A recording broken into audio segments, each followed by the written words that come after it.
and software development, and her expertise in AI/ML has been shaped through PhD level research work. What makes her journey especially inspiring is her multi domain exposure across technology, engineering, and business operations. And she specializes in transforming complex AI and automation concepts into practical, easy to use tools, solution that teams don't just admire but actually use and benefit.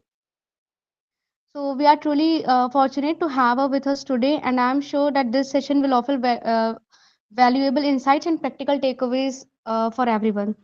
So now I invite ma'am to please take over the session.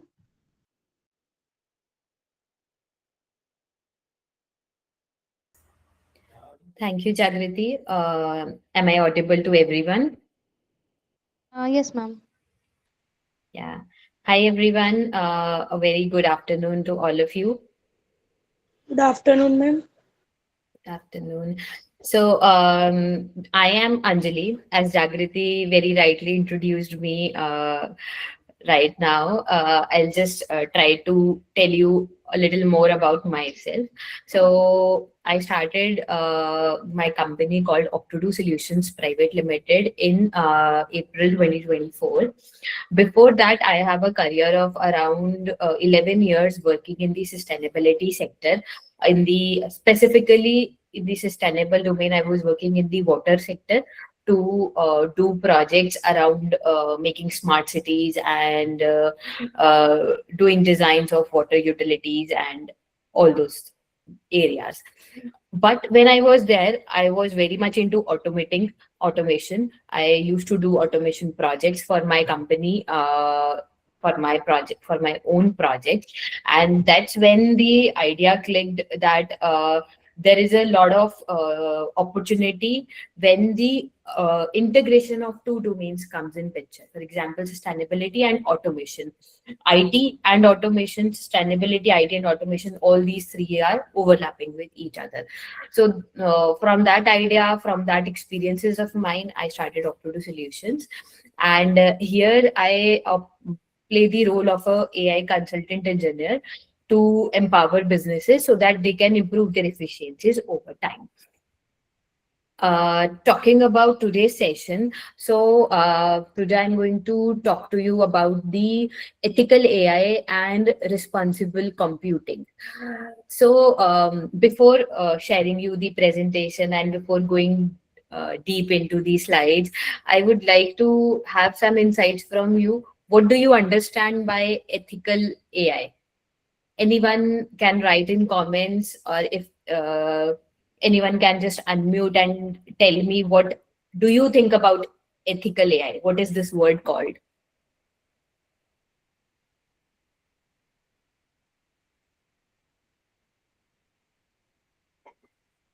Anyone?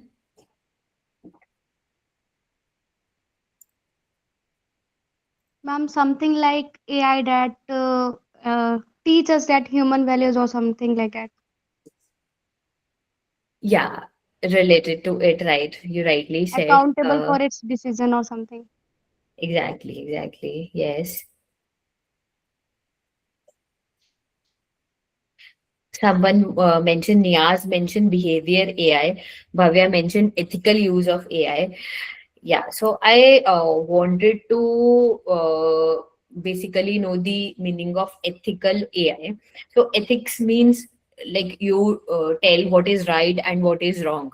So ethical AI would mean how you can use AI rightly, and how what is the right and wrong use of AI.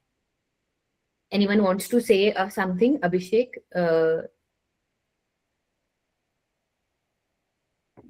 If you, if anyone likes to add to my points. So Abhishek has mentioned Yes, ethical ma'am. AI. Yeah, please. Ma'am, like if we talk of the ethical AI, like we are having many cases of deep fake. So that is not ethical. Or Right. there are many, if someone's voice is also changed using the AI, that is also not ethical. So ethical means if it is legal. Your Right. data in any type, whether it is image, whether it is video, whether it is sound, it is used uh, not ethically, unethically. It should be used Right. ethical for the correct usage.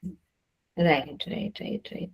Right. So I would like to add to Pooja's points a little bit more. So ethical AI is basically the use of AI in the right and the wrong manner, but it is not always led by the legal practices also. Like it is always not mentioned in the law that this is right or wrong, because AI is very novel these days, and all the policies are getting framed So right now. using AI, society awareness, like, not harm to the society.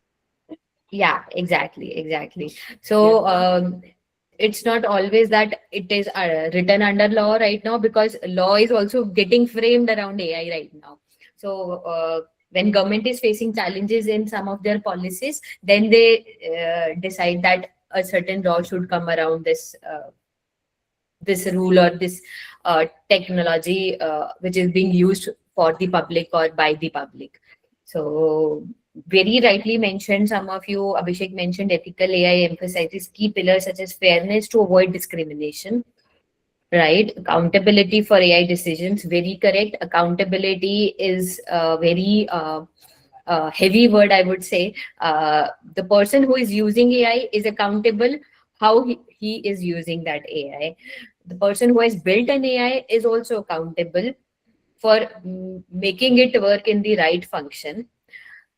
Transparency in how models work, and privacy protection for user data. These all terms are very rightly mentioned. But when we talk about transparency and in how models work, so I think you all might be using ChatGPT in your daily lives now, because it is very in and everyone is using ChatGPT, Gemini. These are all very common language models, right? So do you understand this term? How transparent are those models when they give you the answers?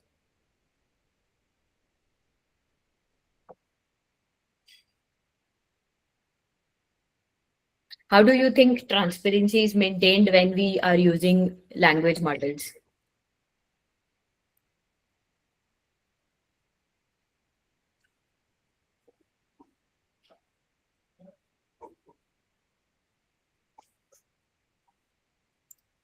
Okay, so they are closed source models. Okay, so basically, when we talk about how they are maintaining the transparency, is like how they are giving you the answers to your questions. So when you put a question to it the language model basically it mimics the human nature. So different humans respond to different questions in different way. Do you all agree with this statement? Different people respond to a single question in different ways, right? And language models, they mimic human answering. Do you all agree?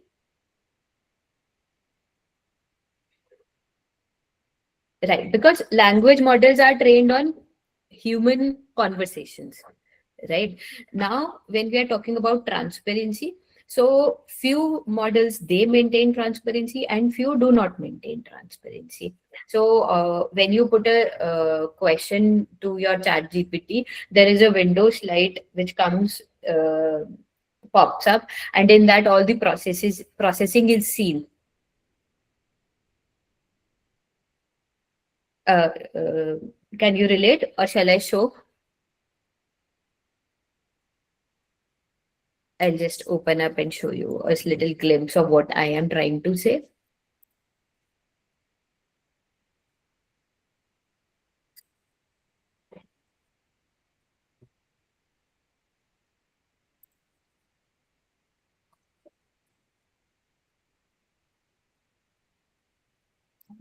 Yeah.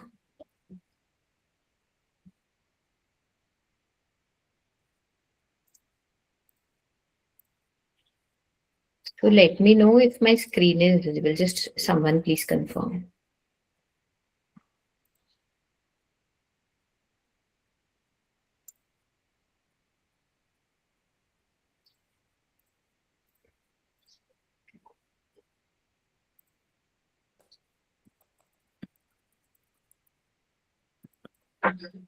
Is my screen visible? Yeah. So supposedly if I summarize the chat, what it does, it opens a slide window over here.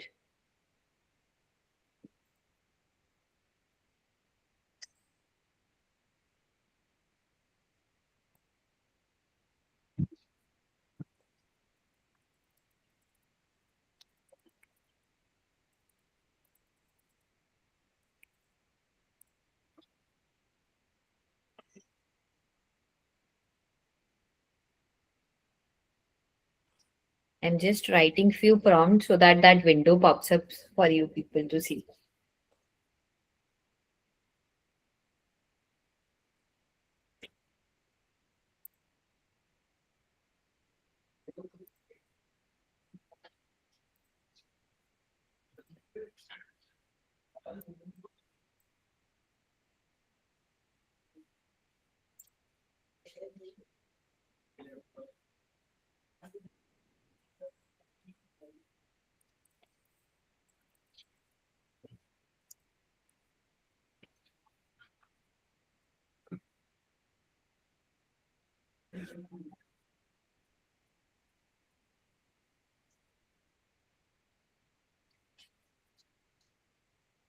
So see, it is showing the steps which it is following,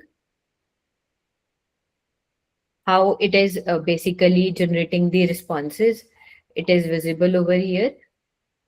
Like these are the responses, but I'm talking about these steps which it is doing. See, researching. So this is how the models they maintain transparency. But still saying this, few models, this is also the processing of the question is also visible now since few months. But when the AI models they started executing, then it was not there in the beginning. So, but now it is becoming a mandate by the users and by the government laws also that transparency should be maintained. And in fact, on the top of it, the protection of their data should also be there. So privacy protection about the data which we are entering into it. But still saying this, jo models, these are publicly available. Those who are free models, there is no privacy maintained in those models as of now.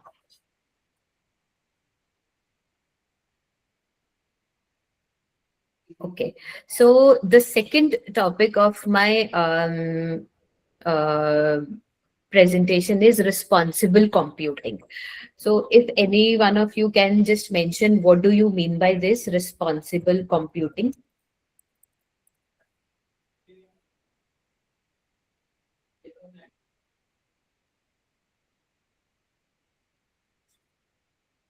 What do we mean by responsible?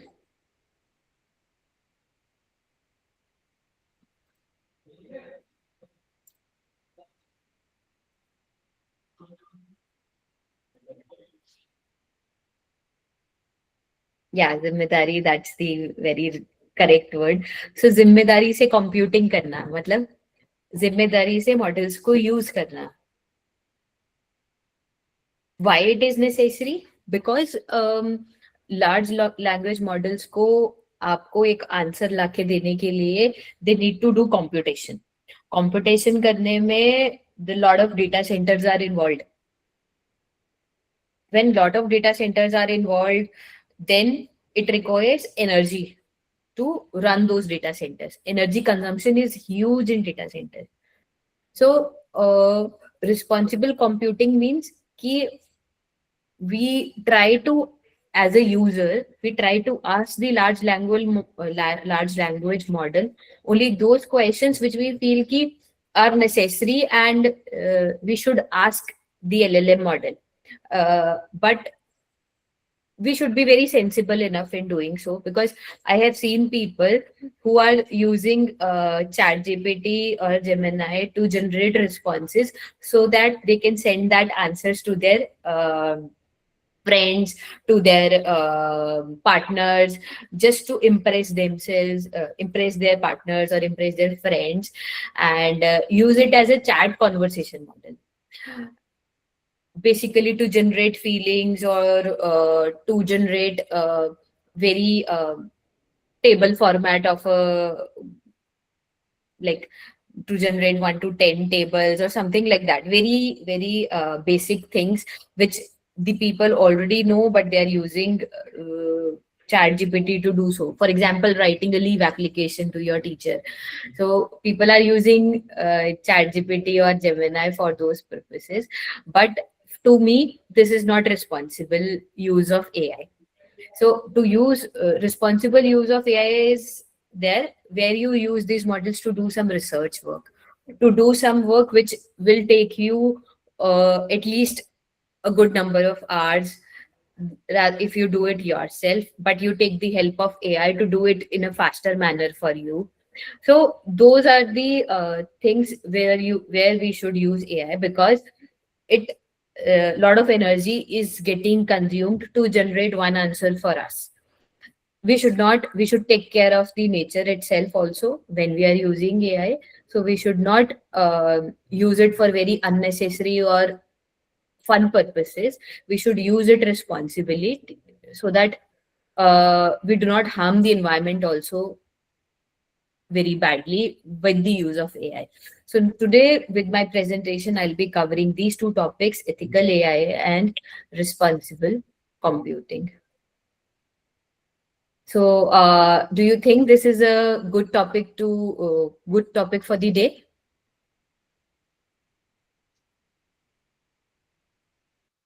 Definitely, ma'am. Yeah, very nice. Thank you. Just give me a moment. I am sharing my screen for the presentation. Yeah, before I do, I would like to ask you people a little background of yours. Like, are you all faculties in the group? To make the conversation more customized for you people, so that I am able to communicate what I want to. Okay. And in any specific subject or overall subjects?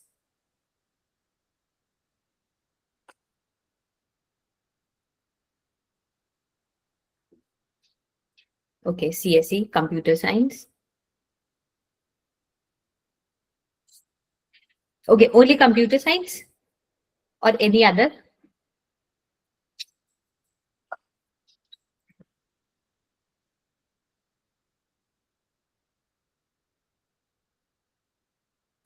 Electrical engineering, ma'am. Okay, very nice. Electrical engineering.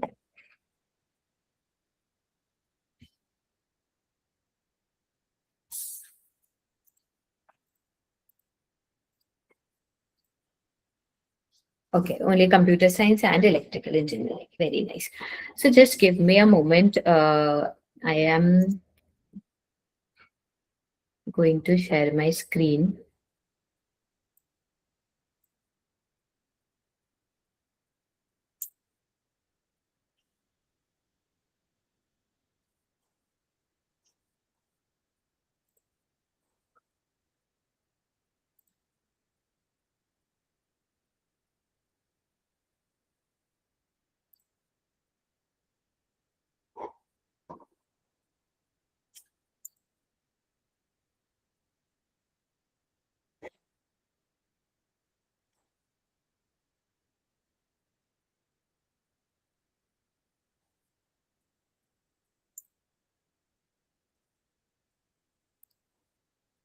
Just facing a technical issue. Give me just 2 minutes.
Is my screen visible now?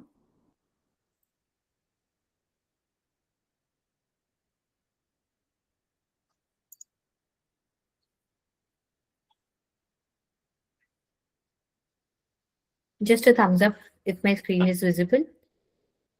Okay, super.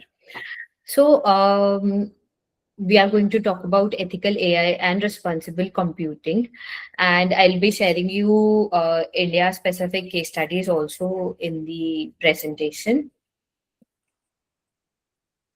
So, what is today's plan? Uh, we will see what ethical AI means. We have discussed about it a bit. I'll share a few global snapshots to you, few India spotlights related case studies also, and we'll have a small interactive session in the end with the practical checklist to follow when we are using AI. So here I would like to have a quick poll question from you. If an AI tool gives a confident answer, what do you usually do? I accept it as correct. I cross-check important facts. I share it if it sounds right, or it depends totally on the topic. You can mention in the chat, please.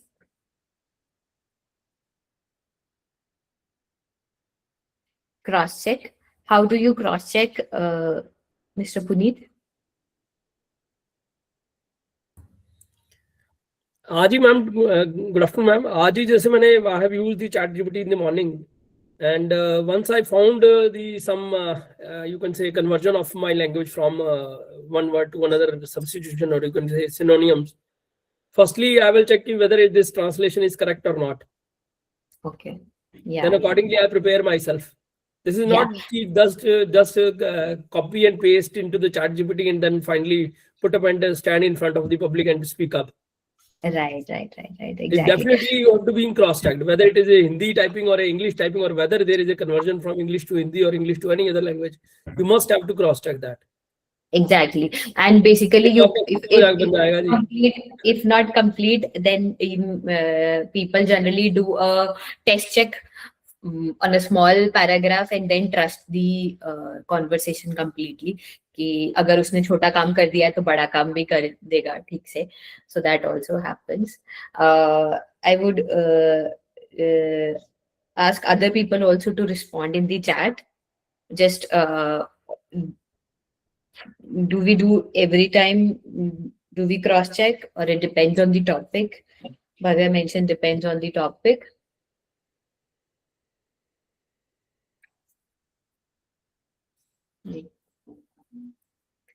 And okay, cross check, very nice. Good. So nice to know that many people do cross check, and it also depends on the topic. And sometimes I think for small topics we also accept it as correct.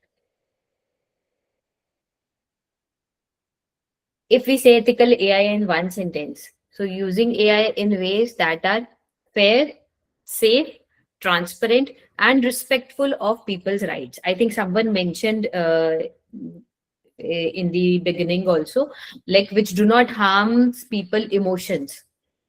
So that is also a very true part of making AI ethical. How do we take care of safety when using AI? So we should avoid harmful advice and unsafe actions that could put people at risk. We should protect personal data and avoid oversharing sensitive information. And which we should know when AI is used and how their decisions are happening behind the scenes. How AI causes harm. How do you think? There is something on the slide also, but if anyone wants to mention before I speak about all these points.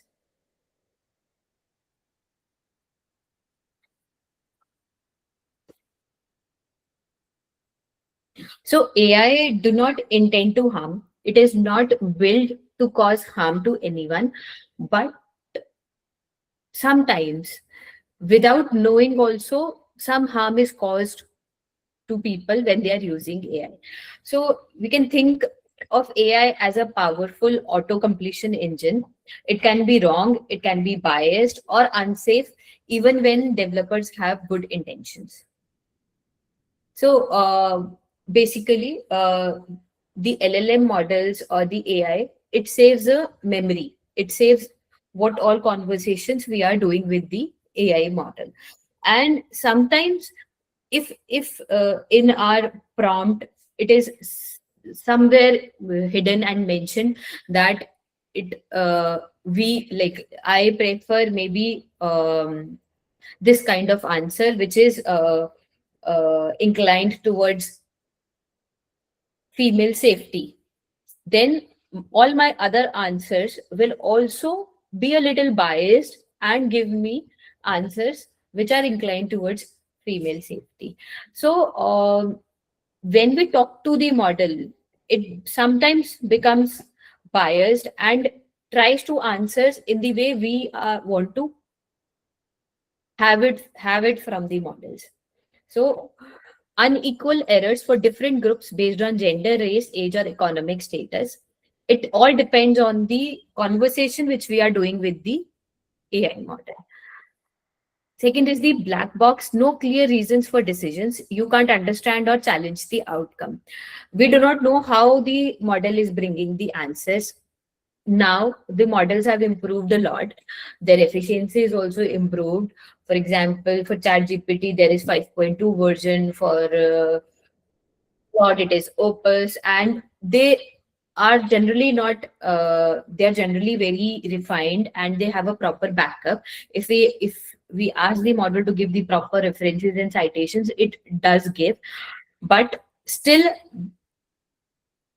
like, we need to cross check sometimes कि जो उसने answer दिया है, is that actually there or not. So there is still a chance of black box, like there's a black box while using AI, जिसके answers वो कैसे दे रहा है, we do not exactly know. Third is the privacy creep. More data collected than needed with unclear consent mechanisms. So sometimes जब आप model से बात करते हैं, it would say you to give me some data, then only I can process it. But it does not mention that when you give me the data, I will follow these privacy rules for it. So that privacy creep is there. We do not know where our data is getting saved, what will be the use of the data later on, like when we close the chat. So that privacy creep is still there in those AI models. Automation bias. Humans overtrust computer output without applying critical thinking. This automation bias is, I have seen a lot in my previous months, previous year, when this whole AI thing is penetrating into people's lives, and now we rely on AI more than any human. So we should be proper judgmental, like we should be judgmental about those AI models also. I work with a lot of developers, and they generally have an intent ki if the model does one exercise very well, for the second exercise we completely rely on it, and we overlook many steps in between, जो कि हमें नहीं करना चाहिए. So automation bias is always there. That's in human nature, but when we are learning to use AI, we should also take care of this, that we should not be biased towards computer outcomes. The last thing is hallucinations. Confident but completely wrong answers from chatbots that sound convincing. So has anybody faced hallucinations when we are chatting with the AI models? कि आपको पता है कि वो गलत answer दे रहा है, but वो इतने कॉन्फिडेंस से बोलता है कि हमें डबल चेक करना पड़ जाता है जाके. This is a very new word जो अभी मार्केट में आ रहा है, एंड इट इज बिकॉज अब मॉडल्स के पास इतना डेटा, इतनी हिस्ट्री हो गई है कि now they hallucinate many a times. So we should be basically aware about कि अब ये मॉडल hallucinate करने लगा है and it is giving completely wrong answers, and I should not keep using this for my task जिसके लिए मैंने उसको बनाया है. So we should be very much aware and basically active about it. Okay, so moving on to the next, there are few global snapshots of right and wrong use of AI. So Amazon का hiring AI था, and it recruiting tool penalized resumes containing women or references to women colleges. So model इस तरीके से कुछ train हो गया था कि it was giving preference to male CVs. So this ultimately became the walk of the talk की because उस मॉडल को जिन लोगों ने ट्रेन किया, they used men word a number of times, and the model started giving preference to men when it was filtering the CVs. The second case was Compass risk scores. Black defendants were nearly 2x as likely to be falsely labeled higher risk. So this was a ProPublica analysis, and इसमें risk score बढ़ गए थे. The third was the wrongful arrest. Detroit police wrongfully arrested Robert Williams after a false facial recognition match. Did any one of you heard about this?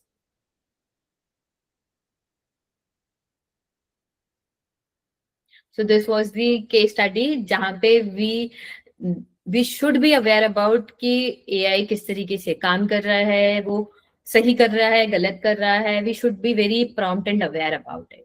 So I'll just go to Indian case studies so that we are able to relate in a very better manner.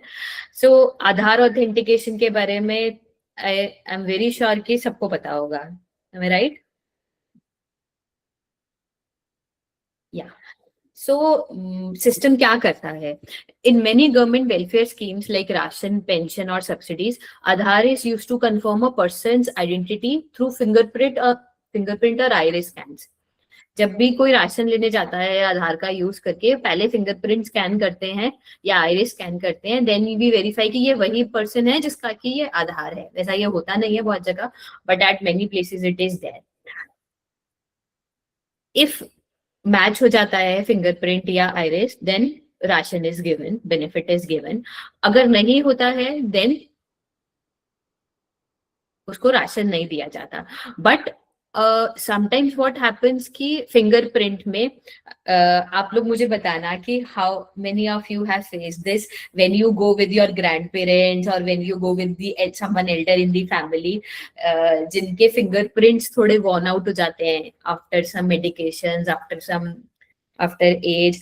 So when you go with them fingerprints recognise ही नहीं होते हैं. I have faced this issue my self with my father-in-law.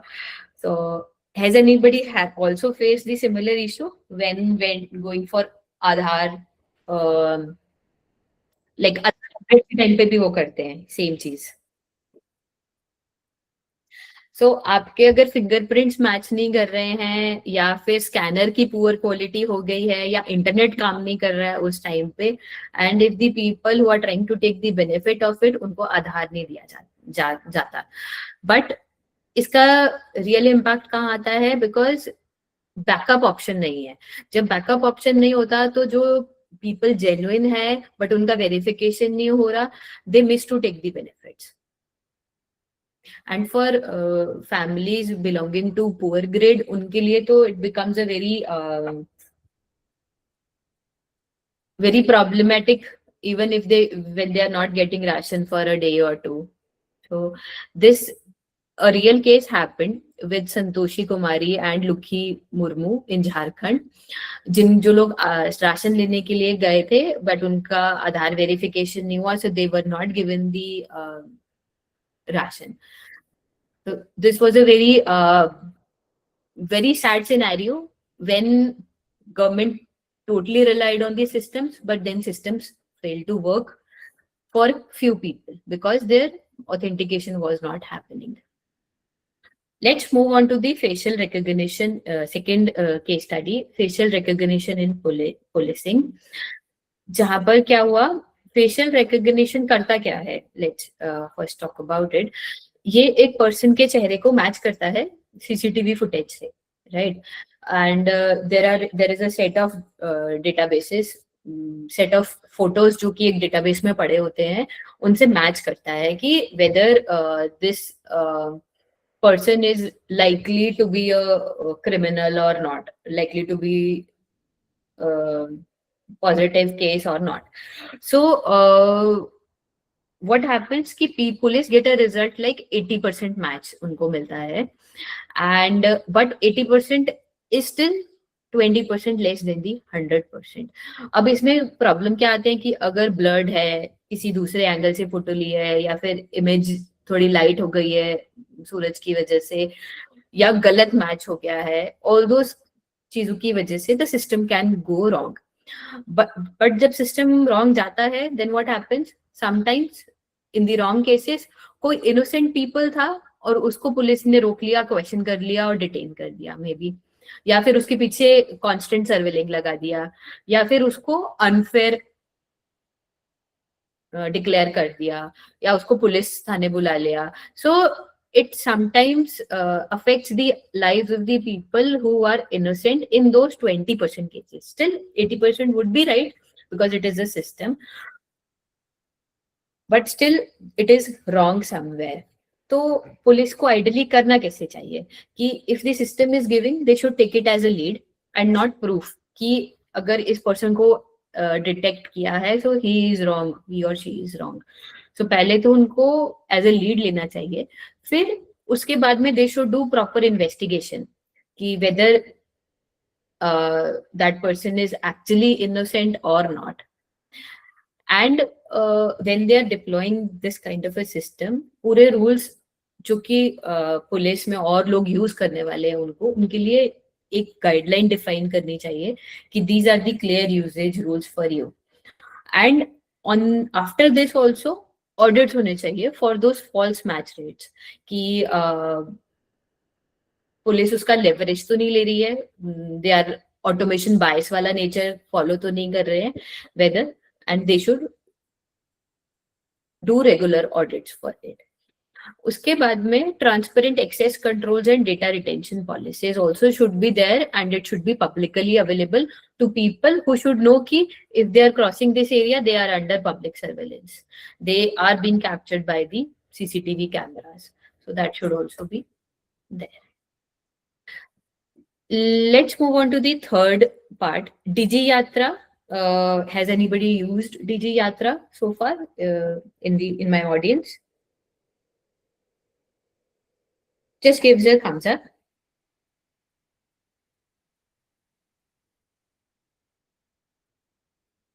Okay, nice. So few people have. Digi Yatra आपके airport transfer को थोड़ा smooth बनाते हैं, मतलब एयरपोर्ट ट्रैवल को sorry transfer. So they make आपका फेस रिकॉग्निशन से ये they check your they scan your face and give you access to different gates when you are crossing the airport. Your face actually becomes your boarding pass when you are using the Digi Yatra application. The major thing behind this is facial recognition and your Aadhaar linked credentials. Okay. Now इसमें convenience क्या हुआ that you are able to do the activities on the airport, जो आपका boarding pass होता है, line में लगना है, that all becomes a little easier because आपको कुछ activity नहीं करनी है, you are able to move faster and you are able to take your flight early, मतलब जल्दी आप बोर्ड कर लेते हो फ्लाइट को. इसमें कंसर्न्स क्या होते हैं कि biometric data is extremely sensitive, आप उसको चेंज नहीं कर सकते because it is your face. System expansion could enable tracking people's movements. Passengers may feel pressure to opt in even if uncomfortable. So basically आपको कन्वीनियंस तो मिल रहा है कि आपको जल्दी जल्दी एयरपोर्ट पे जाने को मिल रहा है, but on the other hand आपका biometric data is getting stored into the systems. So some people are okay with it, but some people are not also okay with it because उनको नहीं पता है कि उनके जो फेस रिकॉर्ड हो रहा है उस वीडियो का या उसका what the other party is going to do.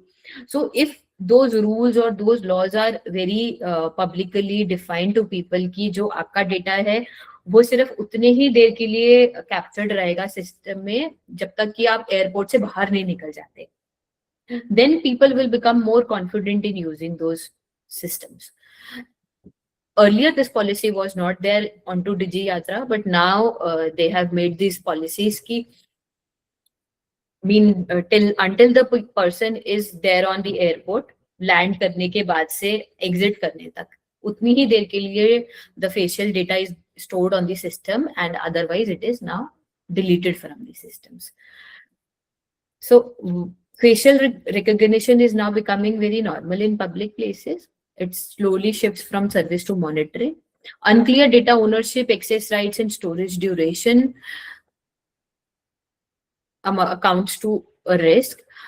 And आज तो एयरपोर्ट्स पे है या फिर सिग्निफिकेंट प्लेसेस पे है, बट कल को this can be used everywhere and इसके implications भी हो सकते हैं if the data is leaked for the non-ethical purposes basically. So this is about Digi Yatra.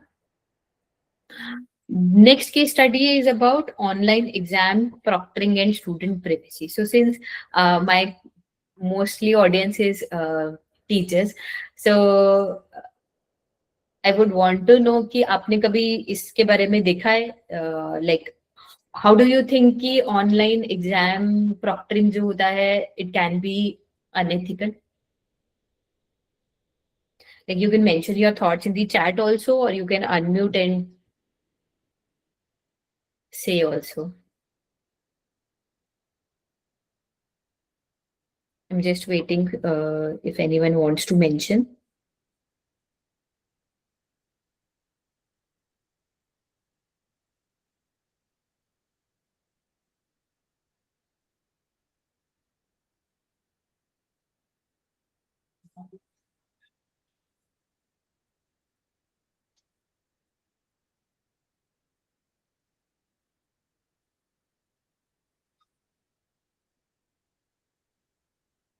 ये सिस्टम करता क्या है कि it prevents cheating bye turning on webcam and microphone.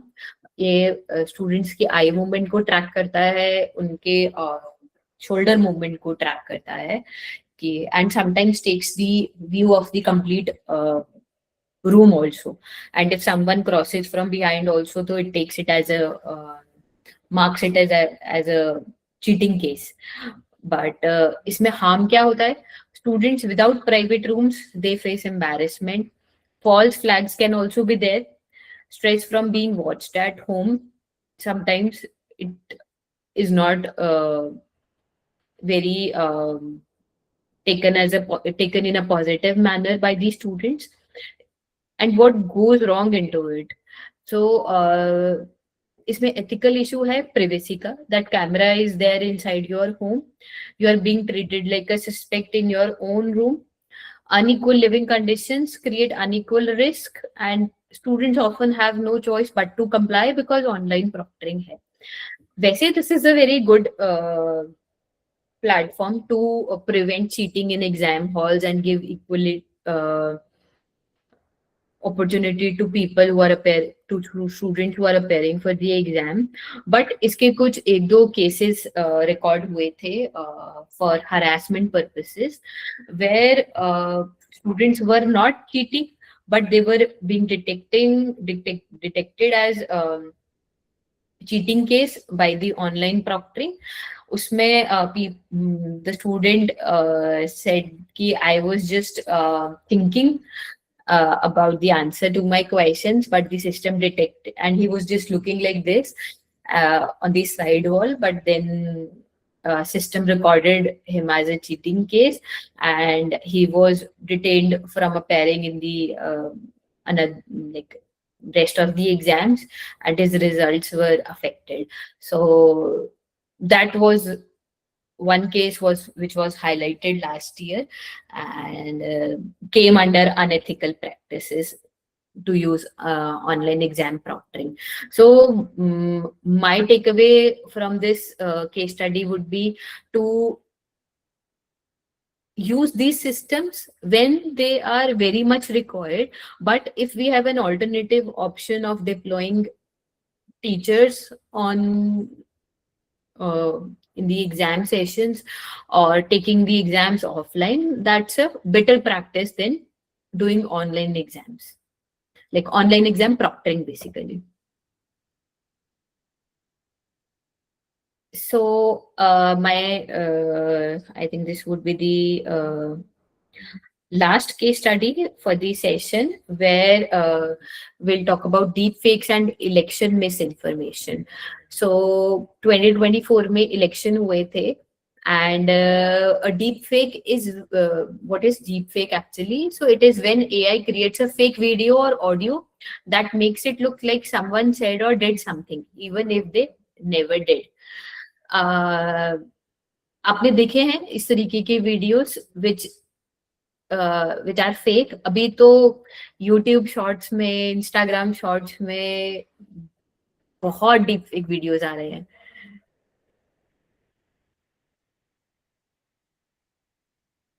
But what happens if it happens for a very important thing like election?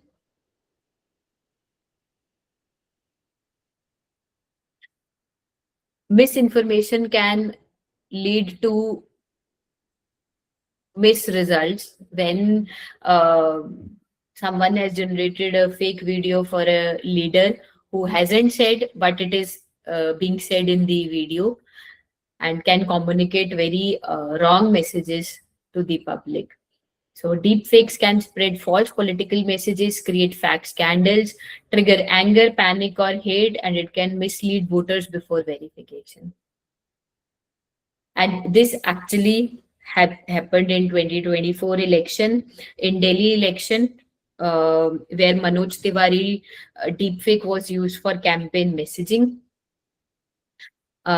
In that case, NDTV reported BJP used AI-generated deepfake videos to make the leader appear to speak in different languages to reach different voter groups. So this was not an ethical practice when you're appearing for the election. So these are very actual use cases prevailing in the society when people are not aware about the right and the wrong use of AI.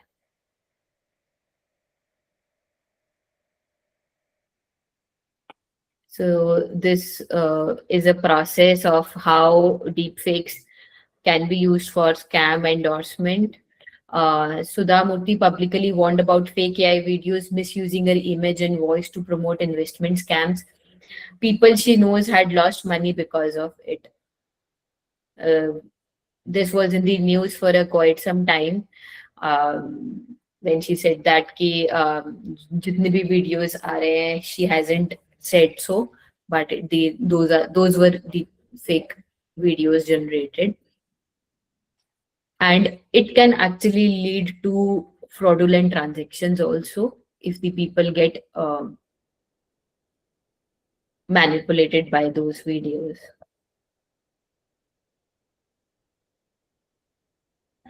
Okay, so let's look at the unequal errors, what it means.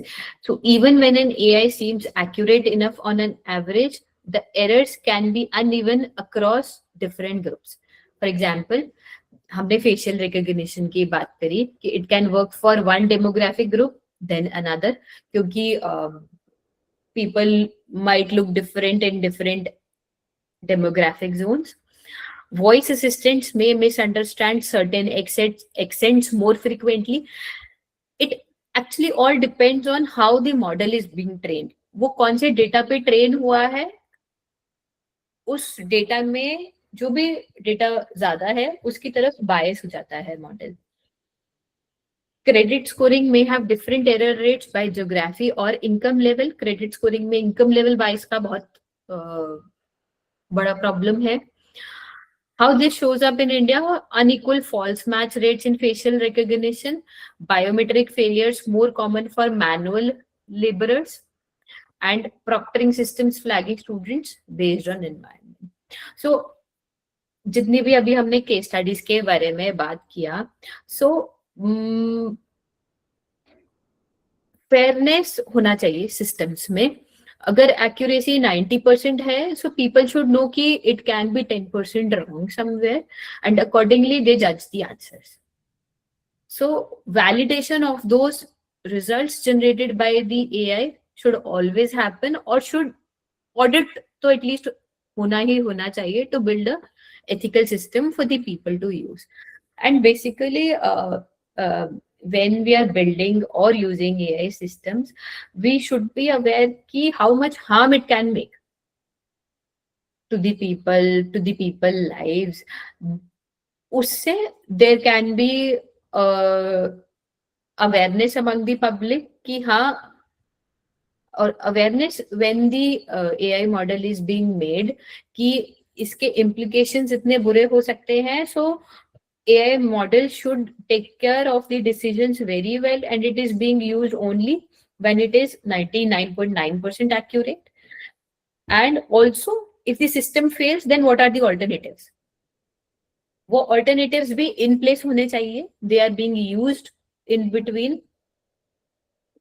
Audit की तरह manual practices को भी करना चाहिए. For example, अगर आधार का alternative होता, so the people would not have miss to take action.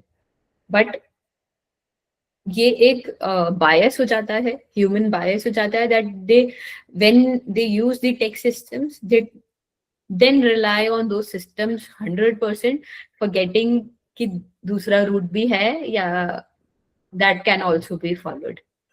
So this is all about ethical AI and how should we use it responsibly. Okay.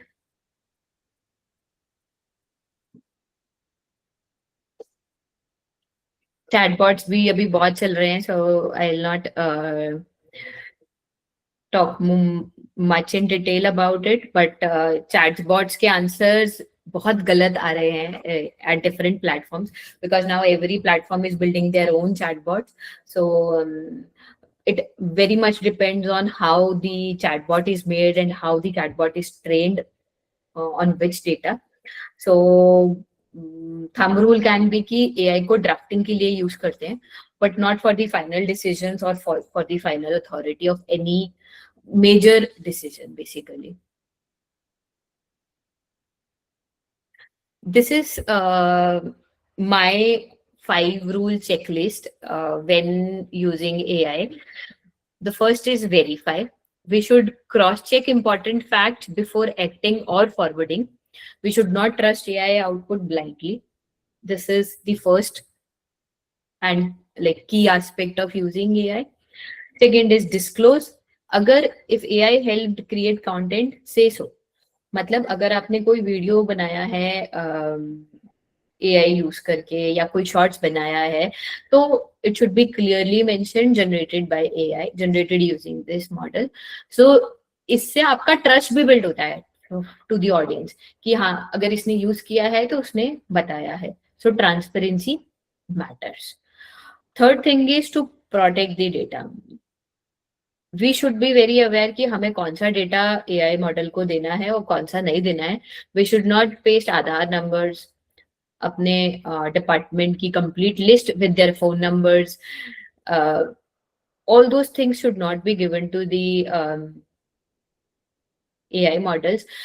For computer science or for the developers, it is we should not paste any secret key when we are using AI models. We should maintain those ID, passwords, and secret keys in a very confidential manner into our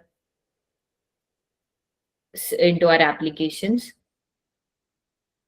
So third is the protect data. Fourth is the avoid harm. Don't generate harassment, deepfakes, or unsafe instructions. We should think about the consequences. We should avoid harm. The last rule is to be fair. Watch for stereotypes in AI output. Rewrite prompts to be neutral and inclusive. When we are writing the prompt, so these days prompt writing is a very is kind of a job which people are trying to learn and getting trained on to prompt writing. So जब आपने कभी कोई video देखा हो YouTube पे या फिर when people are telling about कि what are the right practices to write the prompt, तो उसमें कुछ keywords होते हैं. They always say कि use these keywords when you are writing a prompt. So basically वो जो keywords होते हैं, जैसे यहाँ पर दो लिखे हैं, neutral and inclusive. This is basically for any AI जो कि public places पे use हो रहा है या public के लिए use हो रहा है. So it should not be gender bias or demographic bias. It should be neutral. So for every purpose there should be 2-3 keywords जो follow होने चाहिए, जो कि मॉडल को पहले ही बता दे कि you need to be fair, मतलब उसको गाइड कर दे कि the answer which you generate should be neutral and it should be fair. तो we should be aware about कि कौन सा कीवर्ड कौन से प्रॉम्प्ट में कैसे यूज करना है. So that's a part of good prompt writing when using AI tools.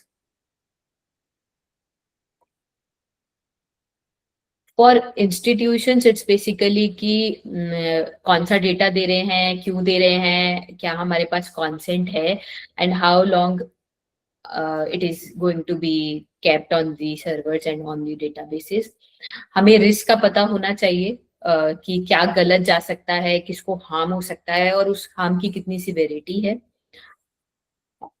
Always there should be when we are कोई ऐसे डिसीजंस हैं जो हाई स्टेक है, तो उसमें there should be one human approval process in those decisions. And whenever something goes wrong तो उसका एक explanation होना चाहिए कि why it went wrong and उसकी क्या transparency थी for the users when they were using it. So these 4 checklists or rules should be followed when we are using it for institutions.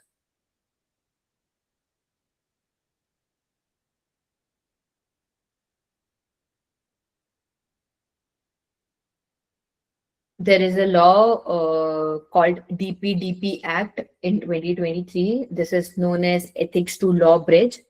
So what it says is that consent needs to be meaningful.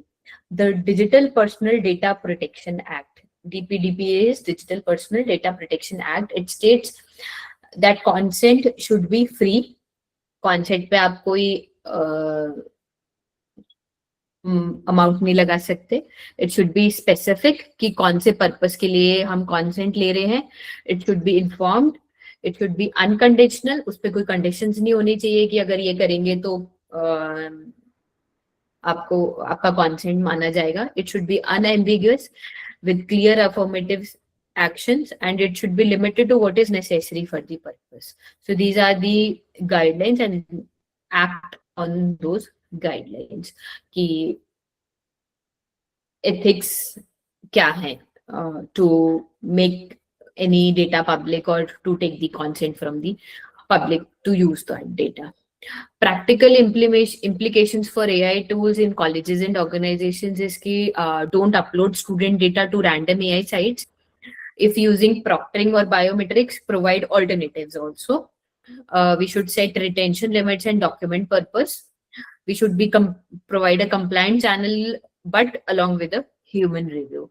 And we should be transparent about कि कौन सा data collect हो रहा है और क्यों हो रहा है. These are the all takeaways from the session. कि we should delegate tasks to AI, but responsibly. Responsibly का मतलब हुआ कि जो decision है वो हम the person who is using or the human who is using उसके ऊपर रहे, but we should delegate tasks only. Responsibility नहीं देना चाहिए. Responsibility humans के पास खुद के पास रहना चाहिए.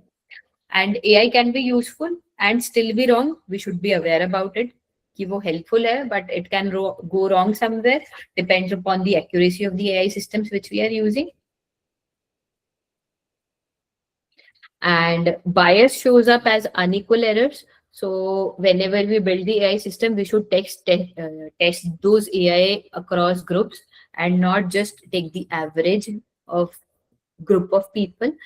And we should look at who pays the price for mistakes. तो अगर मॉडल गलत आंसर देता है देन उसके कोई सीरियस इम्प्लीकेशंस हैं, अगर सीरियस इम्प्लीकेशंस हैं तो वो कितने वर्स जा सकते हैं. So when we are trying to build it to solve a problem, we should see कि अगर वो प्रॉब्लम सॉल्व नहीं होती तो क्या एट दी अदर एंड क्या गलत जा सकता है at the max. So we should be aware about those mistakes also which the model can do. उस अकॉर्डिंग उस पे बैरियर्स लगा के we should train it in a very proper manner. Biometrics and surveillance need real consent, plus strong governance, alternatives and oversight. Privacy matters. जो भी data हम दे रहे हैं एआई मॉडल को या एआई मॉडल यूज कर रहा है, सो privacy should be very, privacy rules and regulations should be made public so that people are aware about कि वो क्या यूज कर रहे हैं और उनके डेटा के साथ what the AI model will do या कब तक वो डेटाबेसिस पे स्टोर्ड रहेगा. Deploying AI does not shift responsibility. So humans remain accountable for their outcomes. आपने अगर AI यूज किया है, so you are responsible कि आपने उसको कैसे यूज किया है और कैसे यूज किया है. आप ये नहीं बोल सकते कि वो तो मुझे AI ने बताया था एंड तो मैंने कर दिया. आपने किया है then you are only responsible कि हाँ, like if we asked the AI model to do a research and we published a paper for that, so वो पूरे पेपर की जो consequences हैं, when the review happens, then reviewer will ask you and not the AI model, will not rely on the AI model. So we need to cross check the information जो कि AI model दे रहा है वो सच में सही है या नहीं है. We need to cross check and verify. Start small. Use the checklist before adopting AI in your institutions. Small steps can lead to big improvements, but on the similar part, हमें एकदम से एक बड़ी चीज के लिए AI पे निर्भर नहीं हो जाना चाहिए.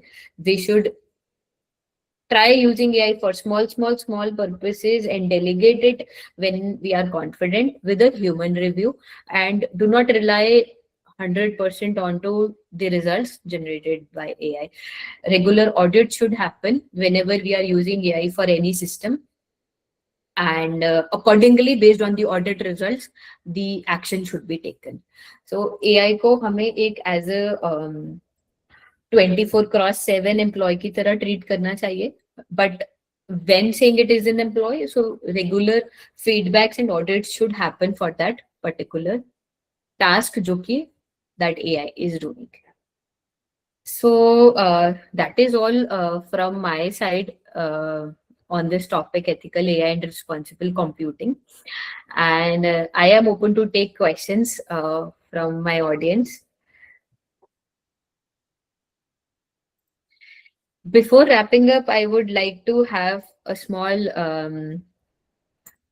thumbs up and small maybe the points which you felt were enlightening for you people, and any key points which you were not knowing before, but after this session now you feel that that was an enlightenment.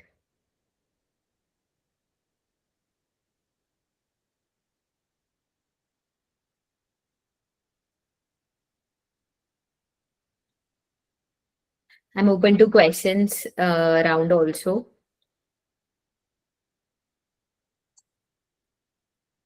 Any question on the case studies which we discussed about uh, Aadhaar, about face detection, about online proctoring, or maybe overall on the use of ethical AI.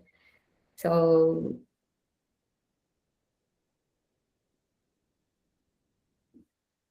I'll just wait for a few minutes for you people to think about it and then write it in the chat.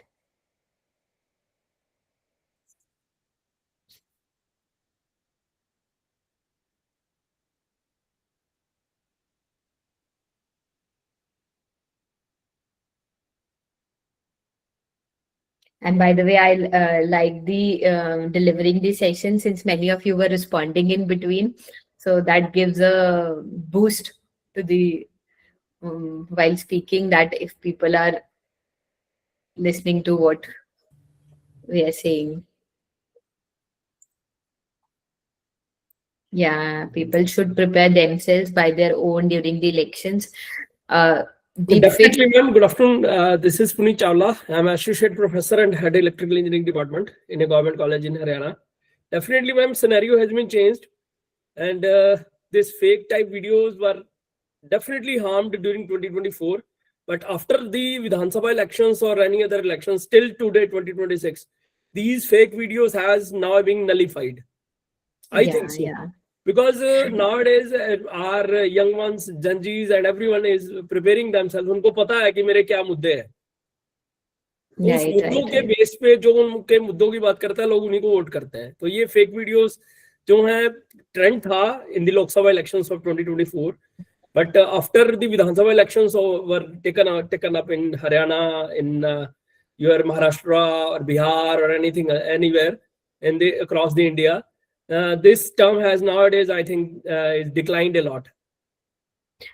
Right, I agree to what you are saying कि deepfake videos क्योंकि मैं उस ये time चीजें पे. मतलब being as a government employee, I have been learned a lot during the elections, how the Right, machines right. are being prepared, how the whole district administration as well as the state administration, chief electoral officer, election commission of India is totally packed 24 hours a day to prepare about the elections and all these things. So deeply Totally. I have gone through that. So I Right. can say that the voting through EVM and you can say when a voter entered into the compartment ना, तो उसका अपने आप जो ध्यान है ना जो अपने आप बदल जाता है. कोई फेक वीडियोस नहीं बता पाएगा. मौके पे जब जाएगा ना मशीन्स में बटन देखेगा उसका मन बदल जाएगा. Exactly, exactly. आज की डेट So में ऐसी है. बिल्कुल बिल्कुल मैं आज की डेट में बिल्कुल यही एग्री है. करती हूँ आपकी बात से. एंड बिकॉज 2024 के पीपल बाद आर से अभी तक अवेयर. 2 सालों में मैंने ये ऑब्जर्व किया है. Because I'm Right. totally connected with the district administrations in Haryana about the Agree. elections, about the preparations and everything, and I learned a lot about Right. this system. And nowadays, Yeah. मैं clearly कह सकता हूँ कि हम voters को मतलब ये clear है कि हमें करना क्या है. Right right. नहीं ये बिल्कुल clear है. I agree. बट ये आप सोचिए ये डीप फेक ये वीडियोस चीजें का चल ट्रेंड रही हैं. चला था चल 24 रही में हैं अभी भी एंड है. अब वो still नहीं है. है. ट्रेंड अभी इतनी भी है. जल्दी चेंज हो रहा है. ट्रेंड इतनी जल्दी चेंज होता है कि उस टाइम पे कुछ और था बट इस टाइम पे there are something other like cyber frauds का भी बहुत चल रहा है ड्यू टू वो एआई. जबरदस्त है. वो जबरदस्त है. अभी तो एआई ने तो बहुत ज्यादा ओवरकम कर दिया है. ट्रेन के अंदर प्लेन को मारा जा राइट. रहा है और पता नहीं क्या क्या चीजें लगाई जा रही है जी. Many things a lot. Yeah so बहुत कुछ किया जा रहा है जी for their personal use basically, ma'am, to earn the money.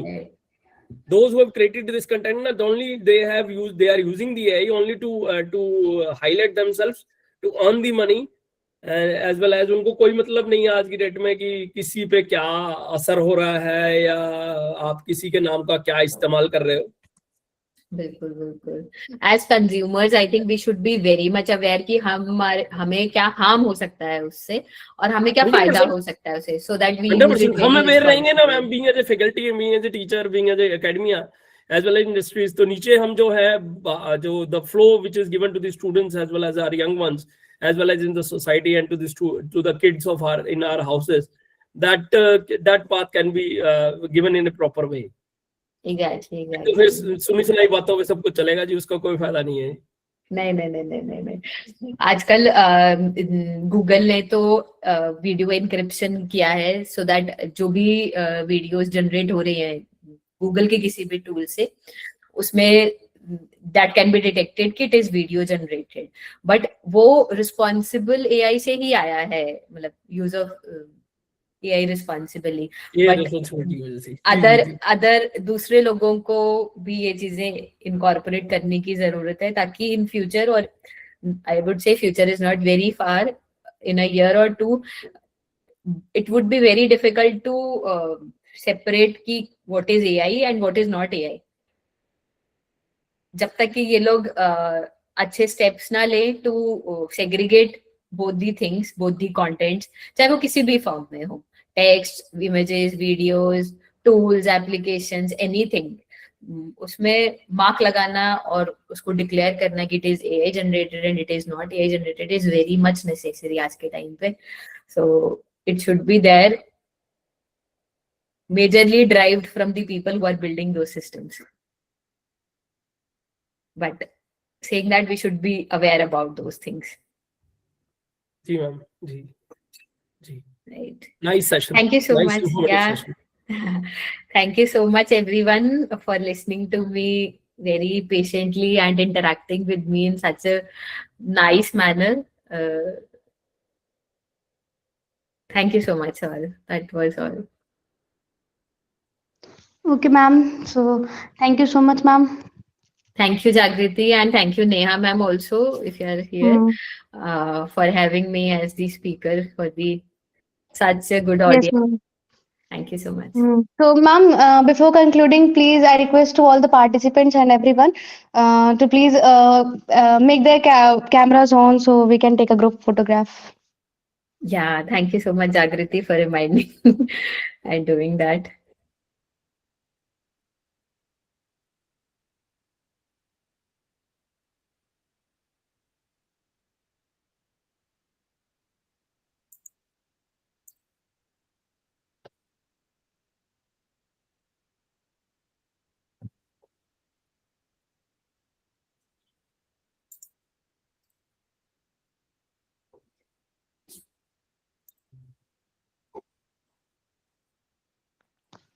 I think is it Thank done, you. Bobby? Yeah, thank you, everyone. Thank you so much for So and thank you have a so much, wonderful ma'am. weekend. Thank you, ma'am. Thank you. Okay, so in last, I want to thank ma'am for such delivering such a meaningful and well-structured session, and I appreciate the way that she connected concepts with many real understandings. So I really appreciate her time and everything. Thank you, ma'am. And I Thank would you so also much. like to request all the participants to please fill out the feedback form, which will be shared in group. And your next session will be start in 5 to 10 minutes. Thank you. Thank you all.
Hello, good afternoon, everyone.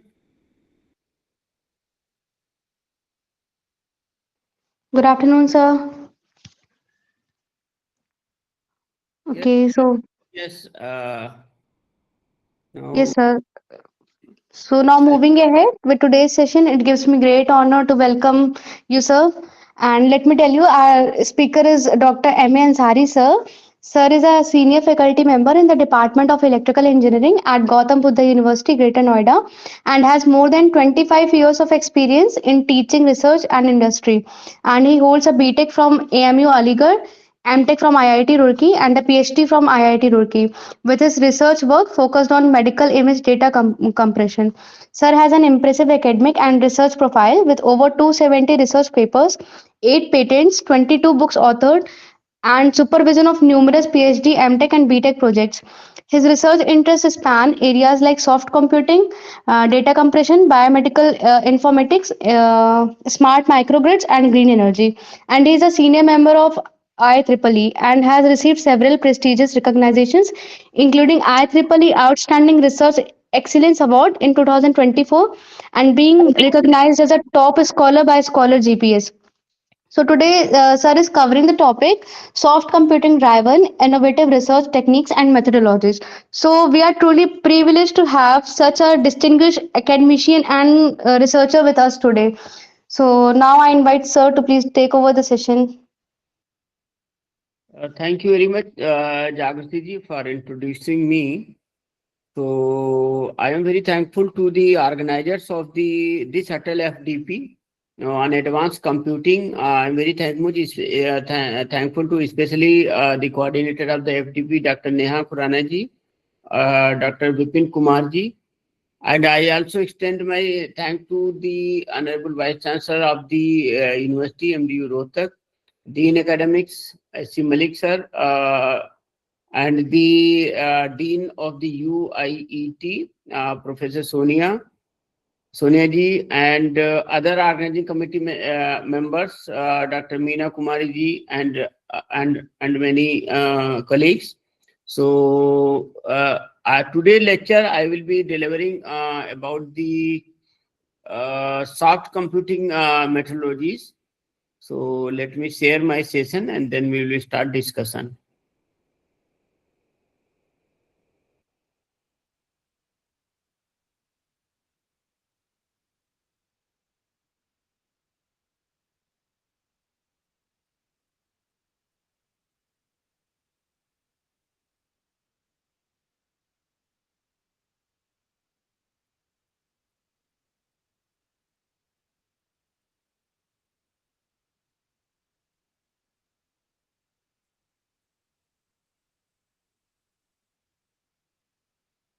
So I do hope that is my screen is there, full visible. Yes, sir, your screen is there.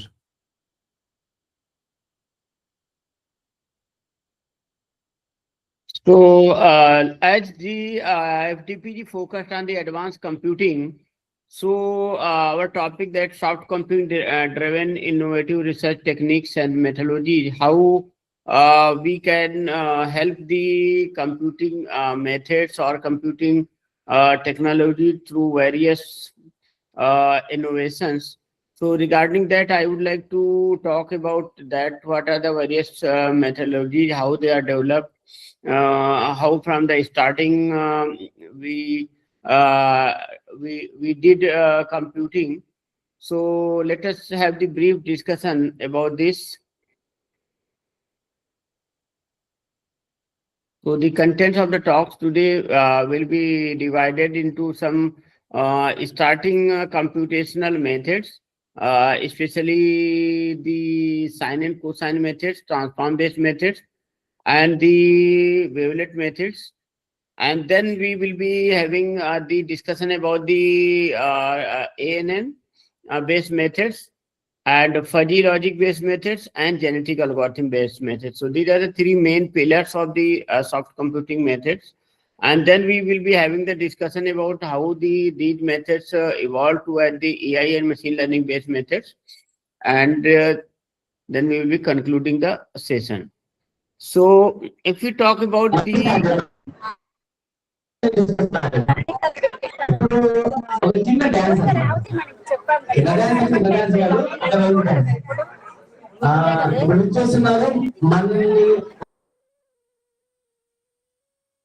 thank you for muting. So let us talk about what is the need of the this transition from hard to soft computing, and then we will be discussing about the core constitutes of the soft computing methodology. So if we talk about the need that in the soft computing method, we exploit the tolerance for imprecision and the uncertainty. So that is the main benefit of the this soft computing methodology, because in the hard computing, the uncertainty and the tolerance, these things are not taken care by the hard computing method. So to handle the uncertainty in the system, uncertainty in the signal, or the tolerance in the signal, the soft computing methods are better over the hard computing methods. Then as we talked, the core components of the soft computing methods are, first one is the artificial neural network methods, or they are known as neurocomputing. And the second method is the fuzzy logic based methods. So fuzzy logic based methods, fuzzy logic based method for the handling to the probability cases or for reasoning under uncertainty. So in such circumstances, we talk about the fuzzy logic. And then we have the evolutionary computing methods, are there are the genetic algorithm based methods. So these are the basic three components. So these are the basic computational methods uh, by which we do the some advanced computing research. Then the next one is hybrid systems. Next, if we go ahead, then we have the hybrid systems, in which we have the neuro-fuzzy systems, or some other hybrid systems which help to handle the more than one problem, maybe like the complexity or the transients or the uncertainty together.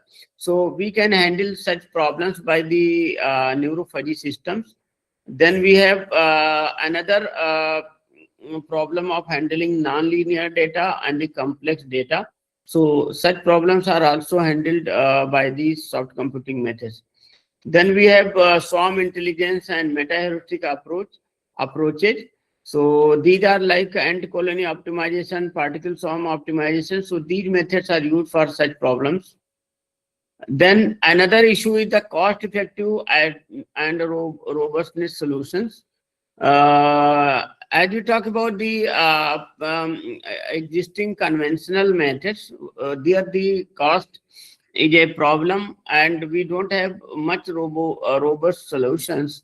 So to find out the robust, or you can say that dynamic solutions, we can opt for the soft computing computational methods. Another is the, like in the pattern recognition and machine learning, is another approach where we can have the soft computing methods to find out the various patterns in the imaging or medical imaging or satellite imaging, various types of the imaging, and through some machine learning algorithms. Then the next requirement of this soft computing methods are real-time adaptive control. Sometimes we need the real-time analysis of the data, like if you are analyzing the ECG data or EEG or some medical data. So in or some you see in space technology or many other technologies, you need the real-time analysis of the data. So in the real-time analysis of the data, sometimes the hard computing is not suitable and not give the correct results. So in that case, the soft computing is the option. For example, in robotics and automation, soft computing allows for adaptive control systems that can adjust to changing environments in real time without needing to be manually reprogrammed. And then is the explainability and transparency. So another merit of this soft computing methods is the explainability and transparency. A current innovative focus is making the algorithm more transparent. Research in shifting toward explainable AI with soft computing to ensure that decisions made by the fuzzy or neural systems can be understood by humans. And last one is the if we talk about the advancement of the soft computing, so we jump to the AI based methods or the machine learning based methods, which try to incorporate some common sense or some human sense in the systems. So which the hard computing method does not have. So this is the just few points that why we should opt for the soft computing method as compared to us. Now we will be briefly discussing the evolvement of the how we started from hard computing. So you can see that first we started the computing through the Fourier analysis, that we break the signal into constituent sinusoid of different frequencies in the time, transform the view of the signal from time based to frequency based. So for many signals, Fourier analysis is extremely useful because the signal frequency contains of great importance. However, it does not provide the information. Once you convert the time domain signal into frequency domain, the information of the frequency domain. So you can have only one information. That is either you have the time domain or the frequency domain. So the information is lost here. So that is why you see any representation of signal with different periods not efficient speech and images. There are points where Fourier series does not converge. You can see here in the picture that you see here at the converging points. So the signal does not properly converge. So the Fourier analysis is not very much useful in such cases. So then it came to the Fourier transform. Fourier transform, what we do, convert the time signal into the amplitude and frequency. So while converting the signal from amplitude to time,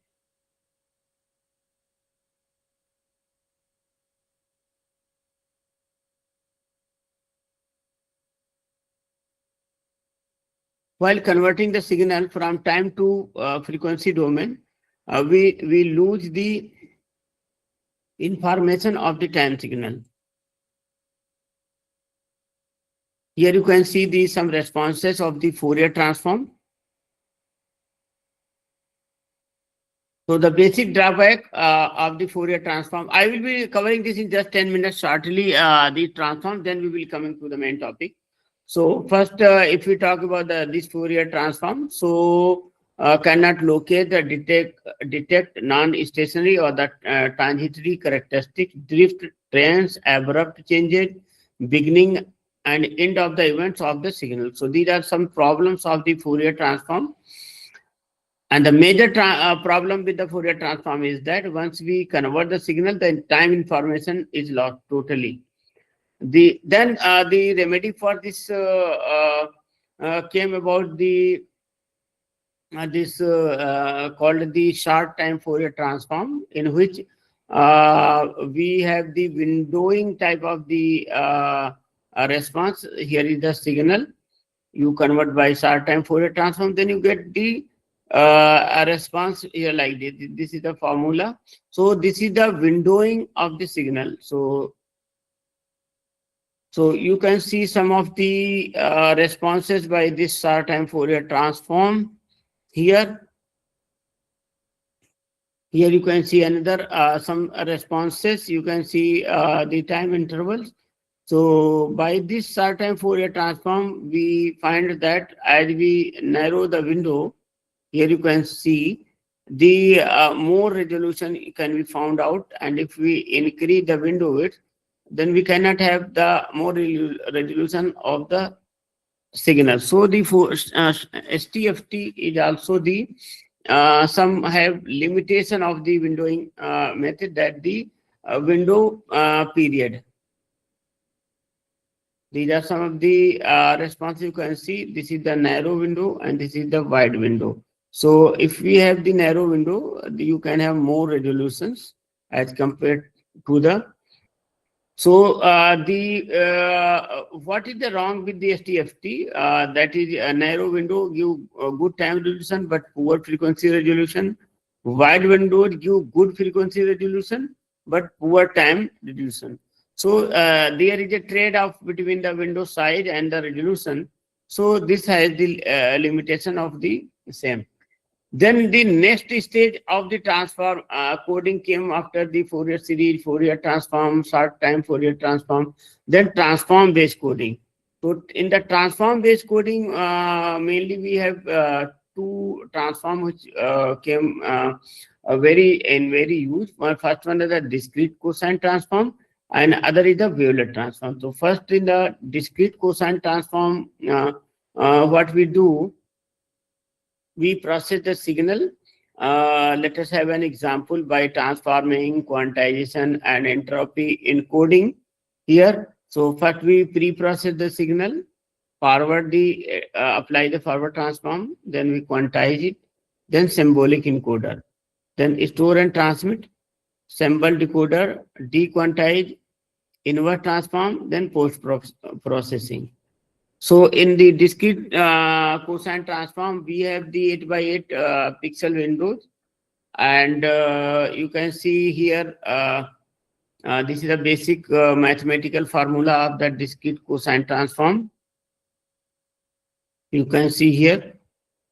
Here is the black diagram representation how we convert the 8 by 8 blocks by applying DCT, and then we quantize, and then we encode, and we can have the compressed data, or you want to reconstruct, then the reverse process has to be applied.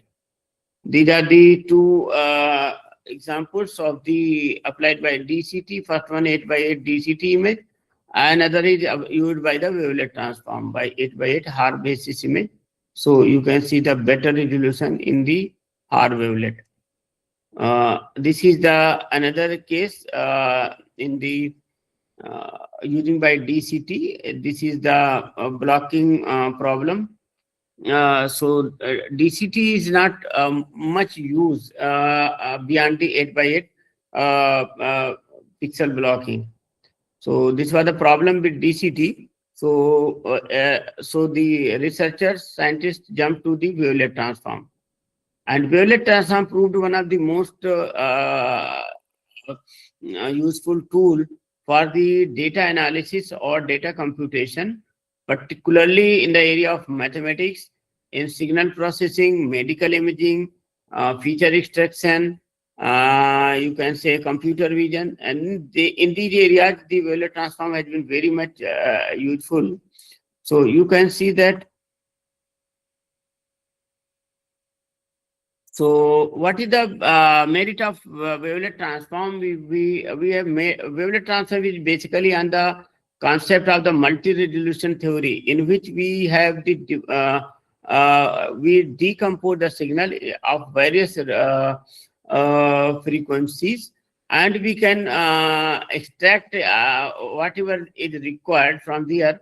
So you can see it has the short time localized wavelet waves with zero interval value, possibility of time shifting, different scale and shapes, and the flexibility. Then this is the chronology of the wavelet transform from where it started 1984. And this is the basic formula of the wavelet analysis. Here we have the any signal, apply the wavelet transform, and we find out the wavelet analysis response in time and scale. So here are different windows. You can see wavelet analysis allows use of long time intervals where more precise, low frequency information needed, and shorter regions where high frequency information needed. So one thing I would like to request the audience, please have some queries or some discussive type of the if you have any problem, or if you have any query in your mind, I will be thankful to if you ask some questions during the session to make it live. So this is the wavelet analysis. You can say the window as we have seen from the last three transforms, Fourier transform, short Fourier transform, discrete cosine transform. So the information is only in one domain, either in the time domain or in the frequency domain. However, in the wavelet analysis, the beauty of this wavelet analysis is that we can have the information in both time and frequency over here. So in the upper window, you can see the better time resolution and poor frequency resolution. Here, if we go to the bottom of this window, we have better frequency resolution but poor time resolution. So you can opt as per your need here. And then we have here are some methods you can see that four methods. First one is the time domain Shannon method, SDFT. Second one is Fourier. Third one is SDFT, and fourth one is wavelet analysis. So these are the basic four methods. So here you can see that here wavelet analysis does not use a time frequency region but rather a time scale region. So this is now this is here what you can have the this is the signal. So if you convert it by two methods like wavelet coefficient or the Fourier coefficient method. So in that case, you see here is the disruption in the signal or discontinuity in the signal. So by Fourier analysis, it is not visible anyway. However, but if we do the Fourier wavelet analysis, it is very clearly visible that there is some discontinuity in the signal at this point. So the wavelet is capable of revealing aspects of data that other methods miss, like trends, breakdown points, discontinuities in higher derivatives, and self-similarity. Wavelet affords a different view of data than presented by other methods. Wavelet can often compress or denoise a signal without appreciable degradation. So these are the wavelets. So the basic wavelet used here is this one is the mother wavelet. This is the basic signal. This is the mother wavelet. You can say over here. So signals with sharp changes with might be better analyzed with an irregular wavelet than with a smooth sinusoid. It also makes sense that local features can be described better with wavelets than have local extent. Wavelet analysis can be applied in 1D signal, 2D signal, 3D signal, any dimension of the signal. So wavelet have mainly two basic components there. In the figure here, it will be very clear. You say here parameter A is the scaling parameter and B the shifting parameter. So this is the mother wavelet, and you can change the scaling and shifting of the signal as per the requirement. So this trade-off gives you better analysis of any signal through wavelet transform. So these are the properties of the wavelet transform. First property is admissible condition. Second one is the property of the finiteness of the signal. And third one is the unit energy. So these are three basic property of the wavelets. This is the wavelet family. So in the wavelet family, what we have, these are the various wavelets. R wavelet, that is called the dB wavelets, simulates, cofflets, biorthogonal. There are mirrorlets. There are you can say there are more than 1 dozen variety of the wavelet families which can be used. These are their figures. They are all achieved through mathematical analysis. This is one of the example. of the wavelet response. You can say this is the equation, and you can have this way. These are some of the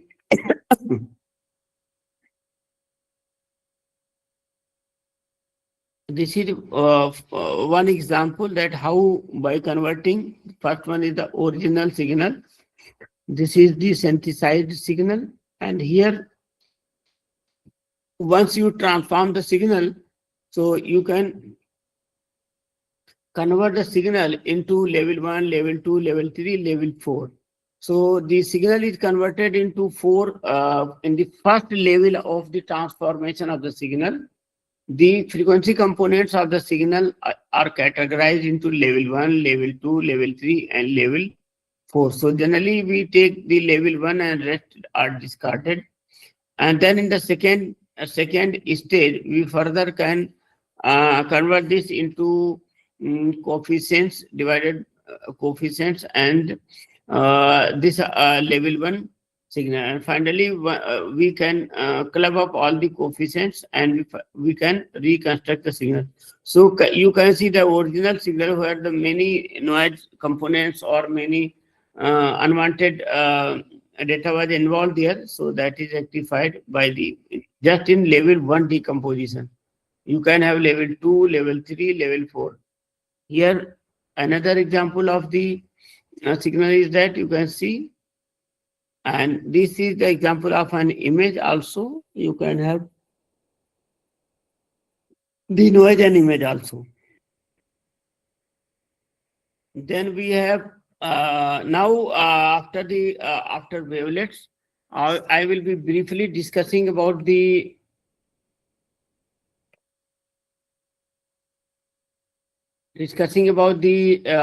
ANN. So let me share our ANN component.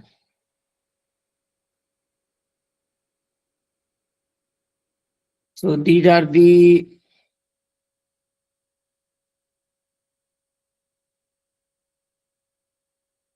some domains of the soft computing methods where ANN how much it the share in the total AI computations, fuzzy set theory based computation, genetic algorithm based computations, and AI symbolic manipulation. So this is total AI based computation. This is one of the example. So now let us first discuss about the artificial neural network. So the artificial neural networks totally work on the concept of the human brain, and that is called the neuron. One of the smallest part of the brain is the neuron, and this neuron, similarly to the human neuron, is exploited by designing the artificial neuron, and which are when clubbed they work together and they make a layered architecture. So that is called the artificial neural network. And if you go further enhancing the layers, you have the deep learning or CNN. So let me first give the biological neuron, not giving much data about the these are the classes. So this is the biological neuron in which we have the various components. This is the nucleus, these are the dendrites, this is the cell body axon. So in the human neuron, the dendrites, the work of the dendrites is to collect the information, and here the nucleus takes that information and it passes through axon to the next neuron. So these are the called the axon terminals, and they're passing to information to the next neuron. So similarly, you can see over here the comparison of the you can see this one is the artificial neuron, and this the downward is the artificial neuron, and the upper one is the biological neuron.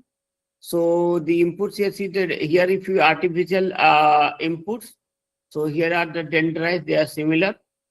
Then we have the weights part here. So in the cell of the biological neuron, we may have some, you can see some catalyst type of the material or something which can change the intensity of the input. So similarly, the weights are here in the artificial neuron, and then the weights are total summed up over here. So similarly here and then it is transmitted, and this signal is compared to the activation function. So this is the artificial full neuron, and this is the biological neuron. So you can see the comparison of both artificial and biological neuron is done over here. So I would like to see how the inputs are calculated in the biological neuron and the artificial neuron over here. If the value of the sum of the input is high,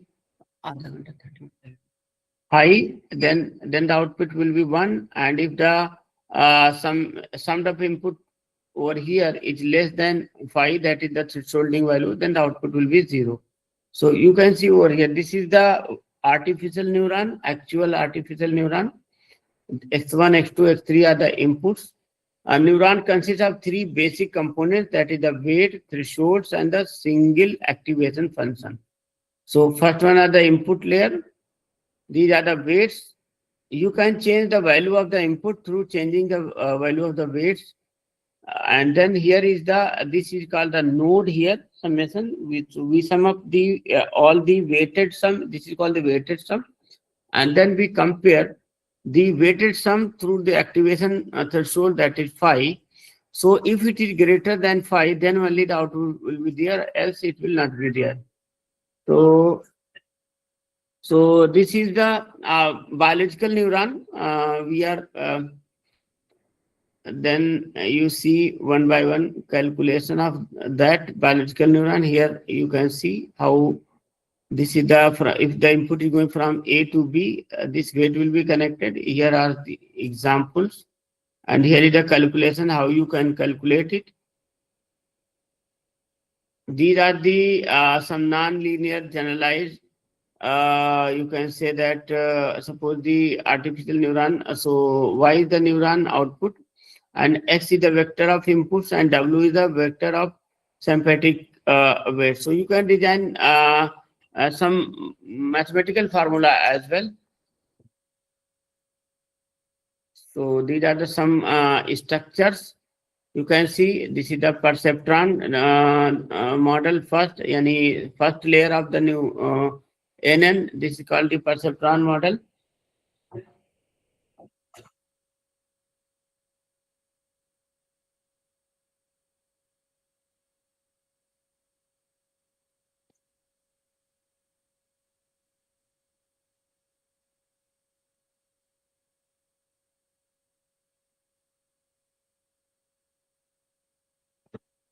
So in the single layer feed forward network, you can see over here, this is the layered feed forward network.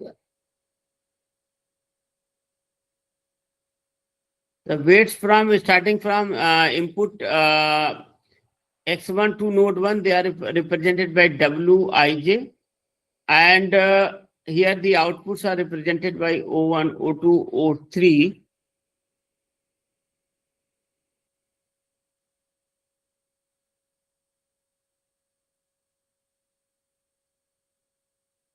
There is some problem in the PPT that is not forwarding. Just please wait few seconds. So the system is in hang mode.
Sorry, there is some problem in the PDF, so let me open the PDF file. Okay, it will be working.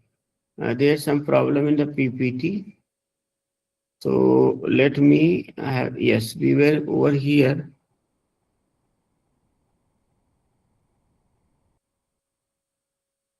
Okay, so is it my screen? I think my screen is visible there. Okay.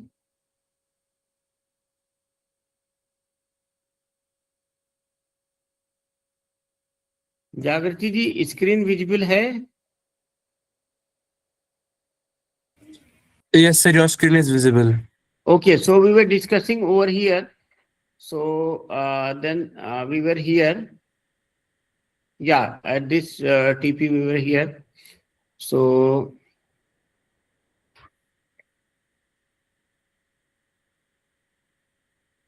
these are some calculations how we compute the input value through the weights. So this is the some of the properties of the various perceptrons. इसमें ज़्यादा हम समय नहीं अपना लगाएंगे क्योंकि हमें आगे और चीजें काफी कवर करनी है. So this is the basic history, and these are the various types of the structures. This is called the single layer structure of the ANN, in which we have just these are the inputs here, and we have the neuron layer. So this type of the structure is known as a single layer structure. Here this is called the two layer structure, feed forward. Here two layers. Here we have the inputs over here. This is the first neuron layer, and this one is the second. So this will be the two layer structure. If we have such type of the structure, this is a multi-layer structure. Here are first layer of the neuron, second layer of the neuron, and third layer of the neuron. This is called another type of the structure, multi-layer feed forward. You can see over here. Then this is a little bit more complicated structure, in which we may have, you can see here are 50 hidden layers, and in the first there are 7 nodes, and this one is the input layer, and here are the output layer. So this is the a little bit complex structure. And then other type network are the recurrent networks, in which we give the feedback from the output nodes to the input nodes. They are very useful.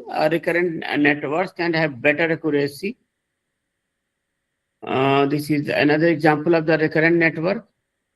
Then we have the classification of the learning strategies. We have the supervised learning, unsupervised, and reinforced learning.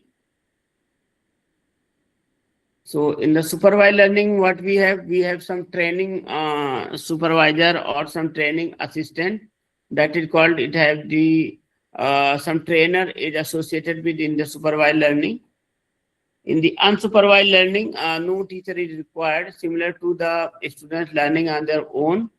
Adoption rules are applicable. Adoption rule generate error signals. In the reinforced learning, a teacher is assumed to be present, but right answer is not given to the network. Network is given an indication whether output is right or wrong. Then network use this indication to improve the performance. So these are basically 3 types of the learning methods. These are some other methods, structures. Another important algorithm in the artificial neural network is the backpropagation algorithm. So here we have the forward pass and the backward pass. So in the forward pass phase computes functional signal, feed forward propagation of input pattern signals through network. And the backward pass phase computes error signal, propagates the error backwards through network, starting at output units. So this is the algorithmic steps, which I will not be reading. Then these are the various types of the problems which can be handled by ANN, that mathematical modeling, classification or clustering, forecasting, vector quantization, pattern recognition, control, optimization, power quality analysis, load scheduling, data analysis, image processing, and many other related methods. So these are some of the examples of the ANN.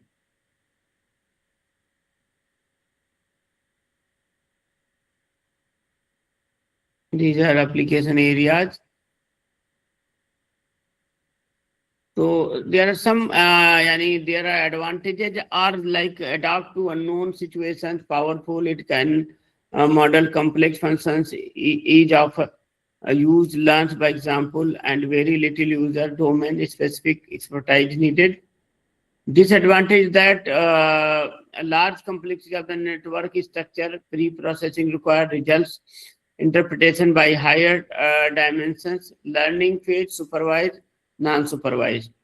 So these are some of the case studies.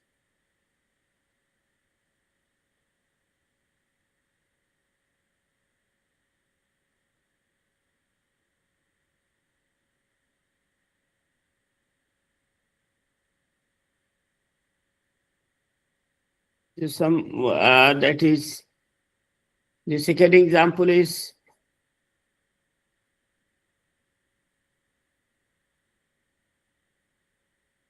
this one. Third example, you can have the in the MATLAB the NN tool is there, and you can utilize that. You can have those who are doing some research work. It can be very useful for them. Next is the fuzzy set theory. The second computation model is the fuzzy set theory. Fuzzy set theory basically works on the idea of the probabilistic approach rather than the 0 and 1 concept, that is the binary concept. So you can see the fuzzy. Let me start from an example. From here, let us start. Now, suppose we have the two cases. We are deciding somebody whether he is honest or not. So fuzzy set theory have the membership function type of the analysis. So like in watercolorless script set, it say yes or no, only two cases. But if somebody is honest or not, so your degree of honesty you can decide by fuzzy set theory. So this is a very good example. Another you see fuzzy versus crisp. In the fuzzy, either 0 or 1. Sorry, in the general crisp, either 0 or 1 you have. Whereas in the fuzzy, you have the membership function and the value ranging from 0 to 1. So the value of the membership will be telling to the degree of the belongingness in that particular range. These are the characteristics of the fuzzy logic. Exact reasoning is viewed as a limiting case of approximating reasoning. Everything is a matter of degree or degree of membership. Knowledge is interpreted as a collection of elastic or equivalently fuzzy constants or a collection of variables. Inference is viewed as a process of propagating elastic constants. Any logical system can be fuzzified. So this is the membership function over here. Then we have the fuzzification and defuzzification. In the fuzzification part, we fuzzify a signal by breaking it into the fuzzy function, and then we apply these are the fuzzy these are the membership functions. So we convert the signal in terms of the membership functions, and then we apply fuzzy rules.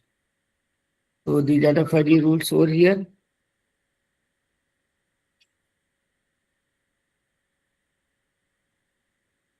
This is the operation, various operations similar to the like we have studied in the mathematics, but here we operate through membership function, not the direct values. So some of the examples are fuzzy controller examples.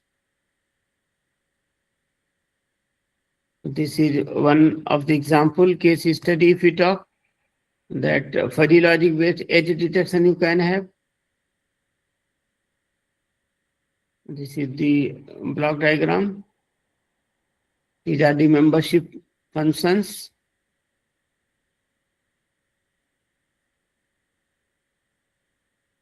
These are the membership function values over here. These are some other cases of the edge detection through fuzzy technique. Then the third one, we have the genetic algorithm. So let me just cover in 5 minutes this also. Then we go to the main application part of this computing. Genetic algorithm is totally based on our DNA. You can see this is called the evolutionary algorithms. So computerized search and optimization algorithms based on Darwin's principle of natural selection, part of evolutionary algorithm, basic concept to simulate process in natural system necessary for evolution, structural engineering problems, biology, computer science, image processing, many areas are covered in this, provide efficient, effective techniques for optimization. So here we have the basic idea of the this is the class of search techniques, how we reach to the genetic algorithm search techniques. Then we have guided random search technique, then through here evolutionary algorithm, then genetic algorithm. So these are the benefits of the genetic algorithms: easy to understand, supports multi-objective optimization, good for noisy environment. We always get answer and answer gets better with time. Inherently parallel and easily distributed. Easy to exploit for previous or alternate solutions. Flexible in forming building blocks for hybrid applications. So this is the genetic representation, how the cycle of the genetic algorithm rotates. We take the initialization, then we do the population generated over here, then parent selection, then parents, recombination of mutation, then children, then survivor, and then we get the termination. So this cycle continues till we get the survival of the fittest. So this theory goes on. Here is the genetic algorithm flow chart: initialization of the population, selection. Then we use the operator. There are few operators in the genetic algorithm. They are very useful.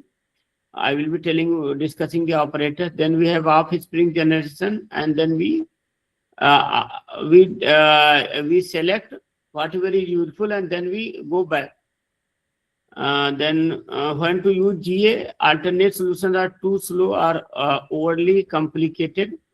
Need an exploratory tool to examine new approaches.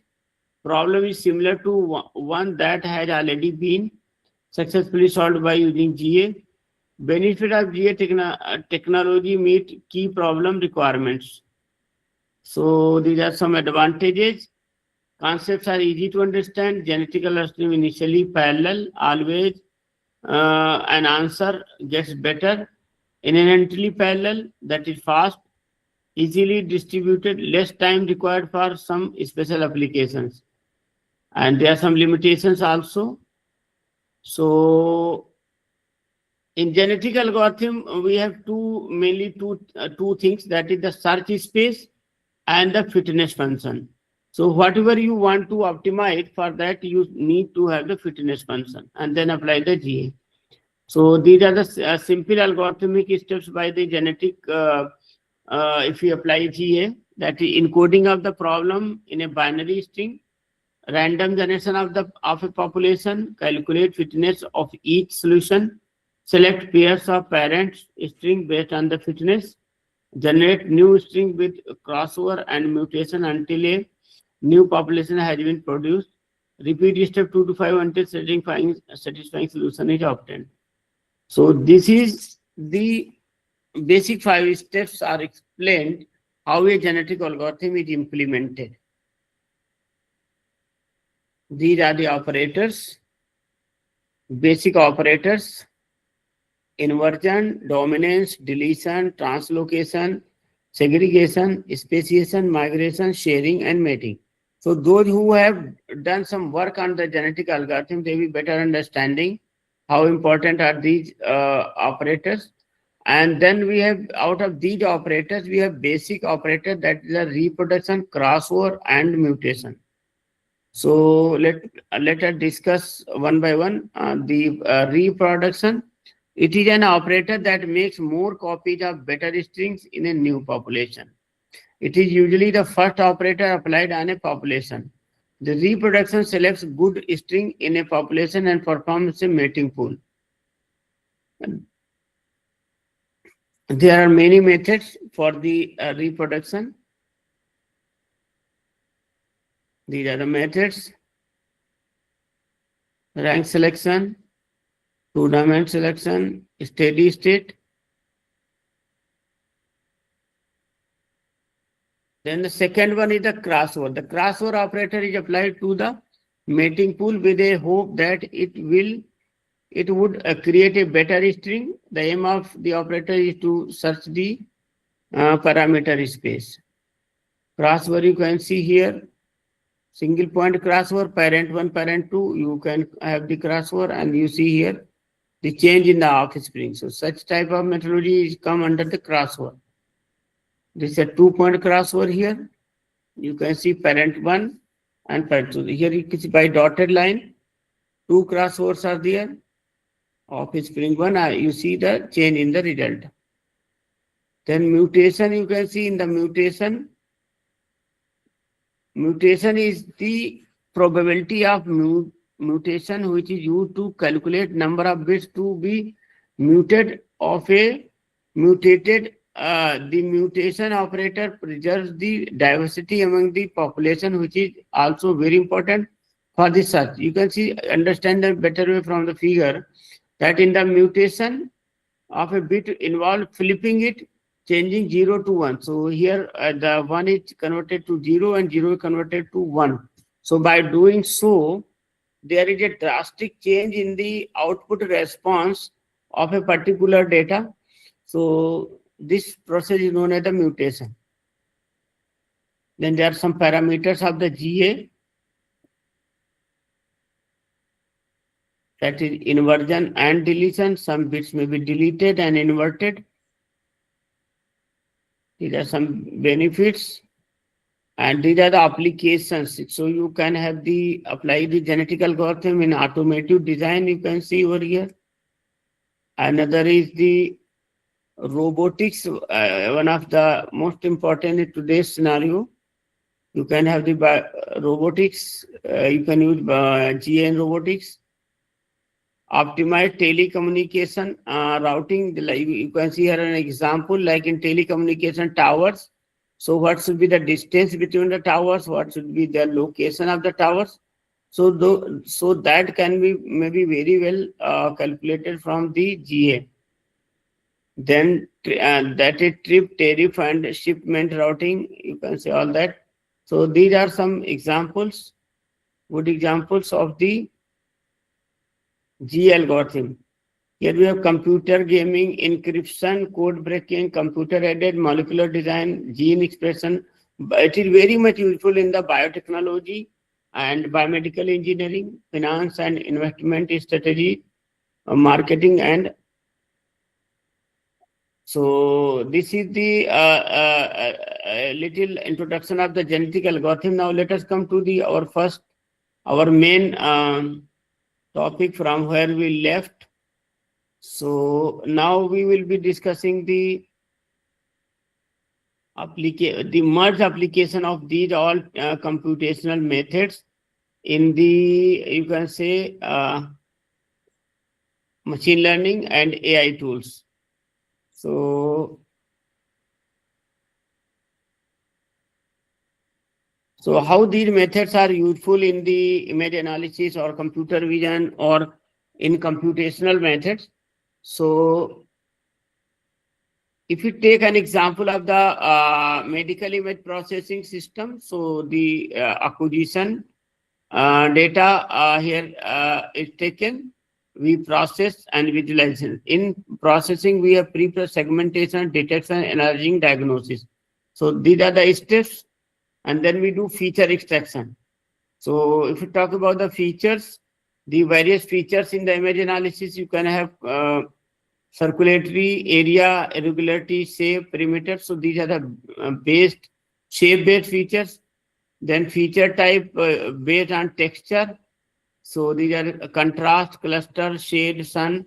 So these are some types of based on texture. Then based on intensity, like if you have mean, standard deviation, so they tell about the intensity. Properties of the good feature: repeatability, saliency, and compactness. So this is some of the examples. How then let us discuss the some you see some the overlapping areas, how deep learning, machine learning, and artificial intelligence. So here in the deep learning, ANN comes here, and machine learning covers all these three.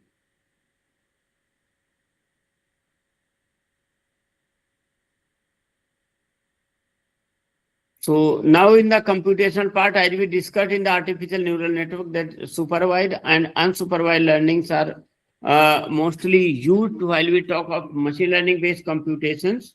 So in the unsupervised, group and interval data based only on input data, and that is example of clustering.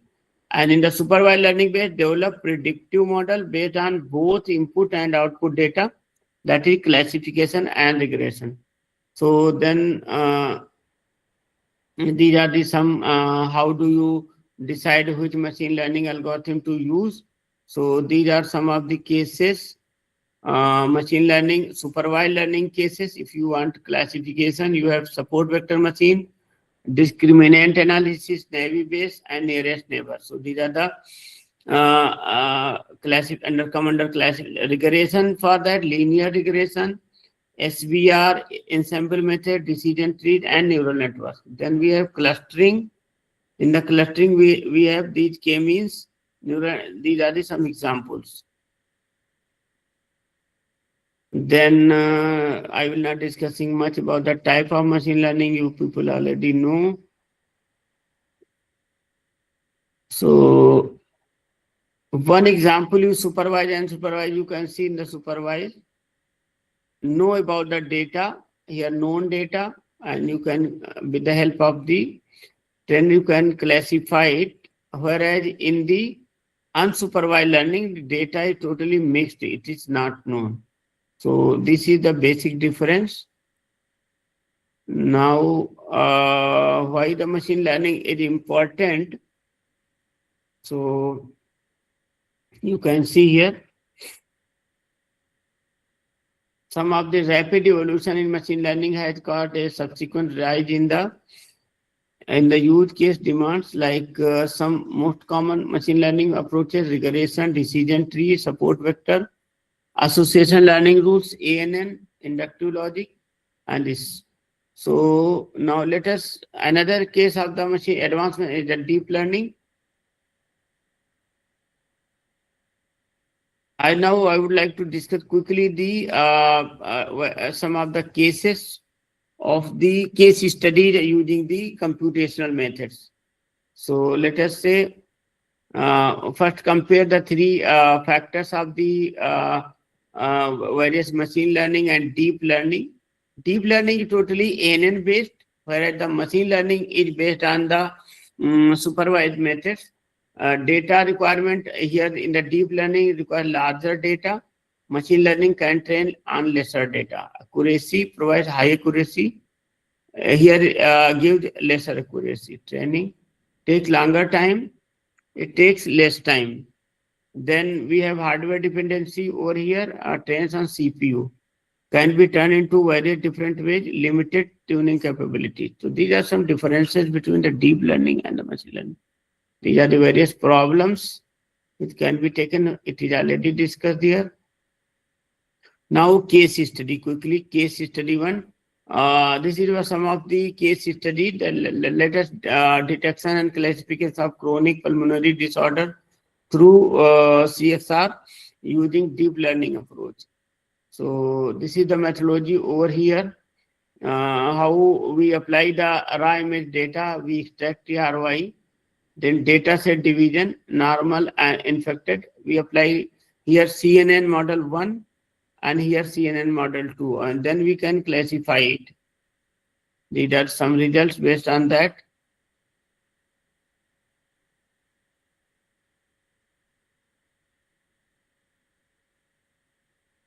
These are the confusion matrix obtained from the classification.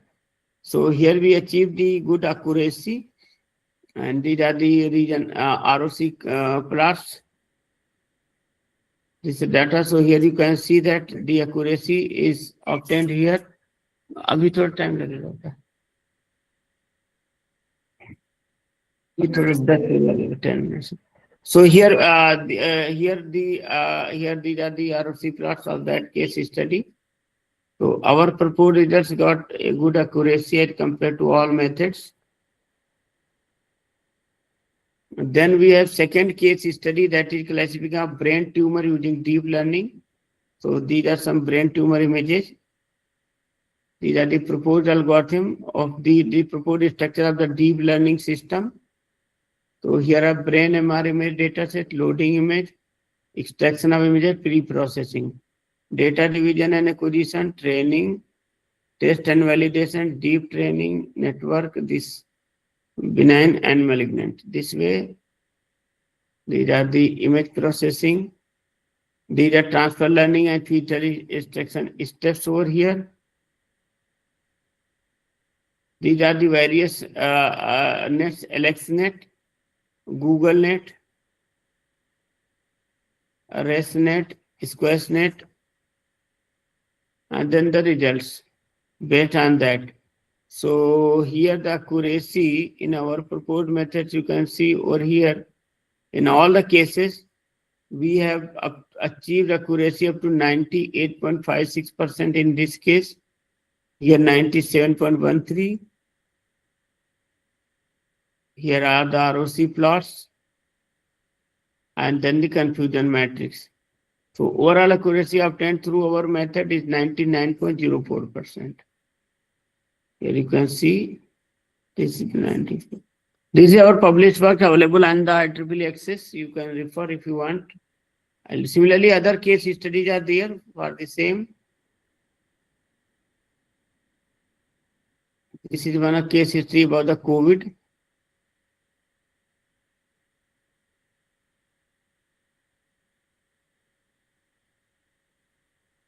These are our results.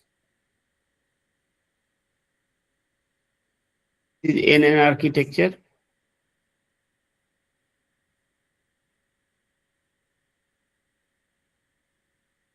This case also we achieved accuracy up to 97.6%. So that case study taken by 3 of our papers published in our research work. All SCI publications, these are all SCI publications. So now we can conclude in 5 minutes our discussion. So the paradigm shift to tolerance, because from soft to hard computing, that we shifted from, that is soft to hard to soft calculation. That is hard computing to the flexible paradigm of soft computing. Dominance of hybrid architecture, hybrid intelligence systems to make using neurofuzzy or neurogenetic based systems, mastering the non-linear world, particularly that is the non-linearity or the complexity. Then efficiency over exactness, that is better efficiency. Then we have the that is the backbone or the motherhood of the smart systems. Then creating the intelligence and introducing the cognitive computing, that is the computing with the intelligence. So these are the regions why the soft computing is preferred. Resilience in data analysis, like ambiguity, missing values, and noise, all these taken care. And then the advanced, that is the push for explainability, XAI, and from automation to intelligence. Finally, that is, it ultimately soft computing is the catalyst that moved us from mere automation to true intelligence. It is not just a set of techniques, it is the foundational methodology for the next generation of AI and the machine learning. So these are the some of the main reasons of the computational, soft computational methods. So these are some of the references used over here. This is Gautam Buddha University. Some pics you can see. Those who wish to come to Gautam Buddha University, they are welcome. All types of courses are here except medical. These are some of our. So thank you very much. My session is over now. If any questions, I will be happy to reply. I have taken 10 minutes more, so because there was some disturbance in between. So over to you, Jagrati ji. Now, please, you can conclude the session. Sure, sir. So thank you so much, sir, for sharing your experience and guiding us with such a clarity and wonderful session. It made this session extremely impactful. So as now the session has concluded, I kindly request to all the participants and to sir to please switch on their camera videos for a group photograph. Just wait.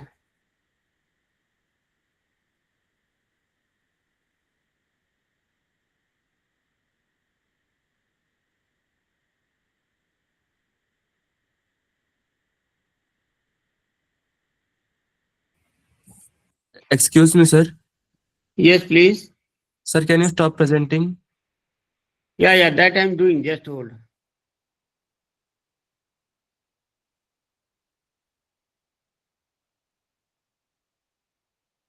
Now I think it is okay. Yes, sir.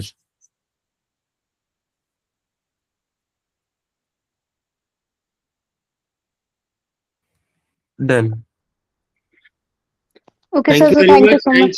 Thank you, the team. Dr. Neha Purana, ma'am, team, thank you very much for organizing this ASCT ATAL FDP. We hope that you'll be learning from this FDP. Thank you very much.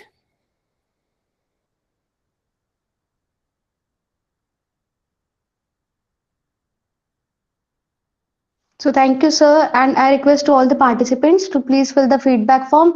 And our next session will be continued in 10 minutes.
Okay, so now moving ahead with today's session, it gives me great pleasure to welcome Dr. Irfanul Haq sir from the Business School, RMIT University, Vietnam. Sir will be addressing us on the topic Green Procurement Index for Supply Chain using AI. We are truly looking forward to gaining insights from his experience and perspective.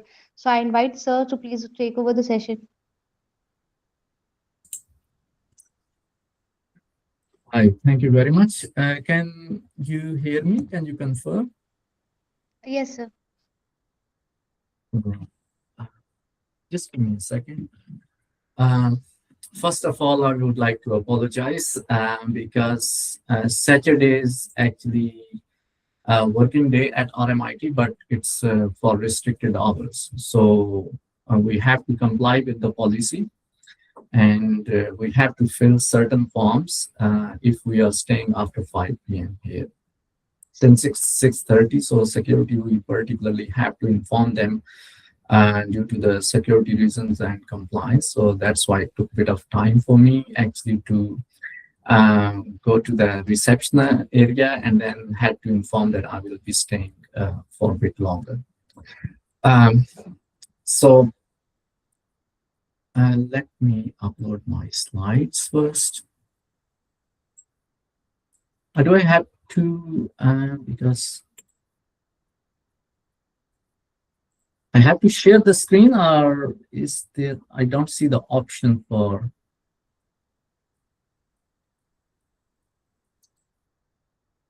slides upload here.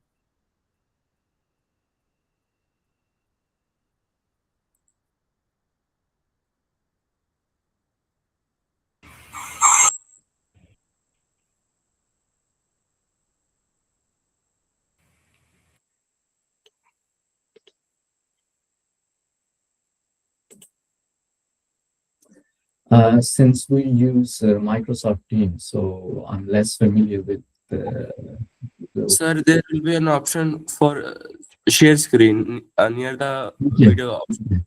Okay, so it's not just like you don't upload the slides. Yeah.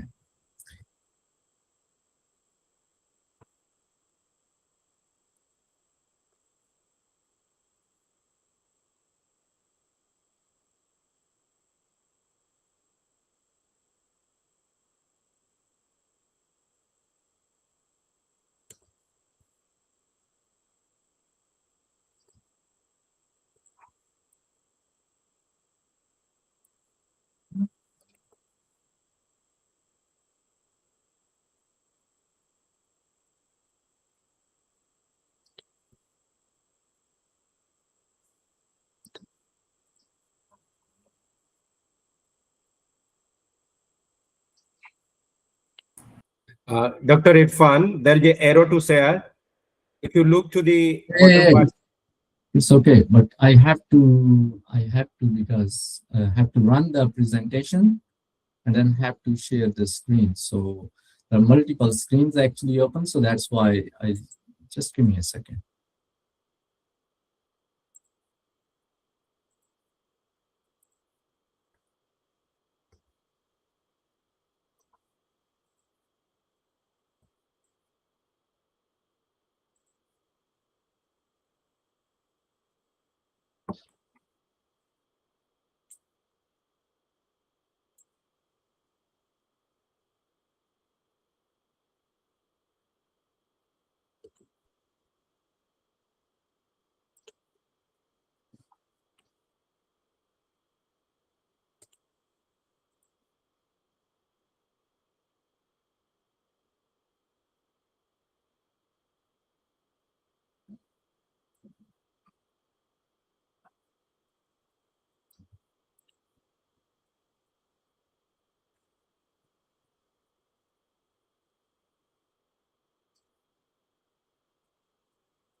Okay, I think we are ready to start. So maybe because it's two different screens, so I have to adjust. Sometime I may not be looking at the camera.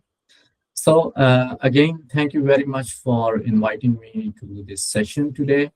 I will try to focus more on the project, but some of the interesting use of the AI actually we will miss in this session a little bit because due to the domain is inaccessible, so I will not be able to present the live model. Actually, I wanted to share it with the audiences that it's an open model. So if you wanted to have a look at and run it as a sort of pilot version, but there is some inaccessibility issue right now, so it will be challenging for me to share with you. So topic of this particular session today is RMIT Sustainable Procurement Disclosure Index, which was developed by our team, and I will be sharing some of the insights, how we developed the model actually, and what is the bit of the background, and then later on how we particularly extended this model. So my name is Irfanul Haq. I am a senior lecturer in logistic and supply chain management at the business school in RMIT University, Vietnam here. I am with RMIT University since 2011. That's where I started working as a lecturer as a business information system. And later on, I moved into logistic and supply chain management discipline and continued working with this particular department. My background is basically sort of multidisciplinary in terms of the field or in terms of profession. I started as a programmer, my professional experience, and then I did my master in digital enterprise management from UK. And later I got the opportunity to teach at RMIT back in 2011. That's where I started lecturing as business information system, teaching e-commerce, teaching database management, tools related to enterprise information system, ERP systems as well. I also worked as a PhD program coordinator for last couple of years and supported our business school in terms of acquiring the PhD students and supporting the admission processes as well. I am also supporting in terms of our undergraduate programs as associate program manager here at RMIT University. So I did my PhD from RMIT Australia, and my focus was more about information management. And particularly as in terms of my topic, I explored how project-based supply chains and different stakeholders, when they work in the construction projects, how do they manage their information and knowledge in the emerging industry of construction industry of Vietnam. So my research basically is spanned across information systems. I also look at supply chain management, specifically sustainability, RFID technology, Industry 4.0, and other supply chain related topics. I'm currently supervising 4 PhD students on the topic of blockchain technology and supply chain management in the maritime industry, cyber security, and also in the textile, fashion and design. In terms of funding, I have quite a few projects in the past, and I also work with Professor Raj Kishore, who is present here. He's one of very best colleague, I would say, who always supported me and guided me through my research as well, and also act as a mentor. Um, so just before we quickly go to the topic, I just wanted to highlight a little bit about because I'm from business school side, so just wanted to highlight that we offer a Bachelor of Business program. This is a degree which spans about 3 years, and the end of the year, basically you get the degree from RMIT Australia. It's not a sort of degree that you get from RMIT Vietnam, but RMIT Australia degree. We have different minors and majors, what we call them, as part of our degree program. And a student get a chance to work as capstone project, we say, or we also call them 3 to 6 month internship programs as well. As a degree program, we call it Bachelor of Business, but we have many different streams like digital economy, technology and business, finance, entrepreneurship, logistic and supply chain. That's where I actually belong to. And you can also see some of other major areas: people and organization, management and change, and economics as well. And if you look at in the blue, we have 13 business minors as well. For example, cybersecurity is there, digital marketing is there, and tourism, hospitality, some of the key minors in which we are really famous for in Vietnam. We are the very first business school here in Vietnam who got the AACSB accreditation last year, and that actually basically based upon this accreditation as well, we stand out of the crowd. But RMIT is a very leading and very famous institution here, established back in 2004. So we are very strong. We have a lot of industry connections in terms of logistic and supply chain. We work with Heineken, the largest brewery here. Maritime industry we have strong connection with DHL, P&G, Unilever, and most of our graduates who do the Bachelor of Business program within the first 3 months, actually 80% of them actually land into these top organizations. One is due to their language capability, and second, the international passport they get through the RMIT University as degree programs. So that's how actually our program is a bit span, and we are also very strong in the MBA program here as well. And every year RMIT offers 10 to 15 scholarships specifically for the Women Leadership Awards as well for the MBA. So that's how actually support RMIT support from the societal perspective point of view.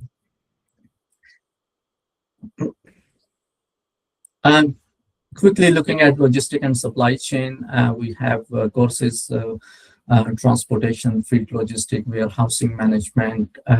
We have supply chain analytics and technologies. These are very strong programs which basically introduce and give the practical knowledge to the students about technological aspect, artificial intelligence, in terms of using the linear programming and other models in terms of crafting and designing the strategies as well. So let's move on to the main topic. Later on, if anybody has any question, want to ask, maybe you can leave a question or you can ask me later about the program. So as I think all of us and most of us, we know the word sustainability, and I think this is no more a buzzword anymore, I would call it, because we have a lot of information. It has actually become a global issue, and now not only the developed countries as well of the governments, but also sustainability has become a really important aspect for the small and medium, micro, emerging, least developed countries as well. The reason is that sustainability has become really important industrial issue is that we have created a lot of waste, in terms of the industrialization. And we have news, we have medias, we have a lot of research actually spent about this particular issue. So this particular project, which I'm just going to share about, is focusing on the sustainability goals as well, and also particularly focus on the procurement side of the sustainability. And as part of this particular bigger problem, industrialization has created so much of the issue. And there is a bit of, if we read the research and news as well, there is a bit of blame game nowadays happening between developed nations and developing nations. And both in terms of the stakeholder point of view, both parties actually are talking about like, you are the major, creating the problem, but sometimes developed countries also forget about that. A lot of commodities or a lot of particular production which is happening in the developing countries is their request as well. It's their requirement as well. So we, as part of this particular challenge, or what we call is sustainable issue, we both developed and developing countries are actually creating issues for our world. So if we look at this particular question here, how many words actually we need,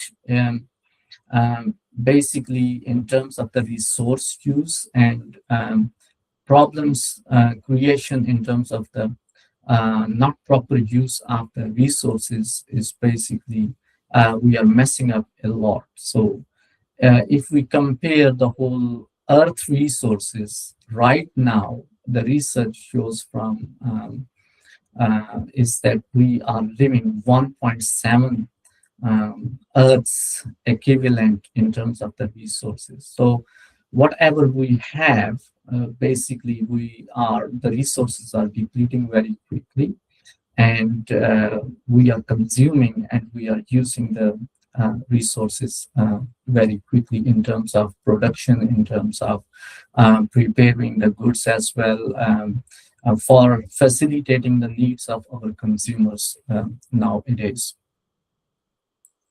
So yeah, that's what I was just mentioned about, that humanity is using nature 1.7 times faster than the planet biocapacity that it can regenerate. So it's understood, it's a huge challenge that we must have to consider about the resources, whether we are a consumer, whether we are a company who is operating in the retail environment, or we are a wholesaler, or we are a supplier or manufacturer.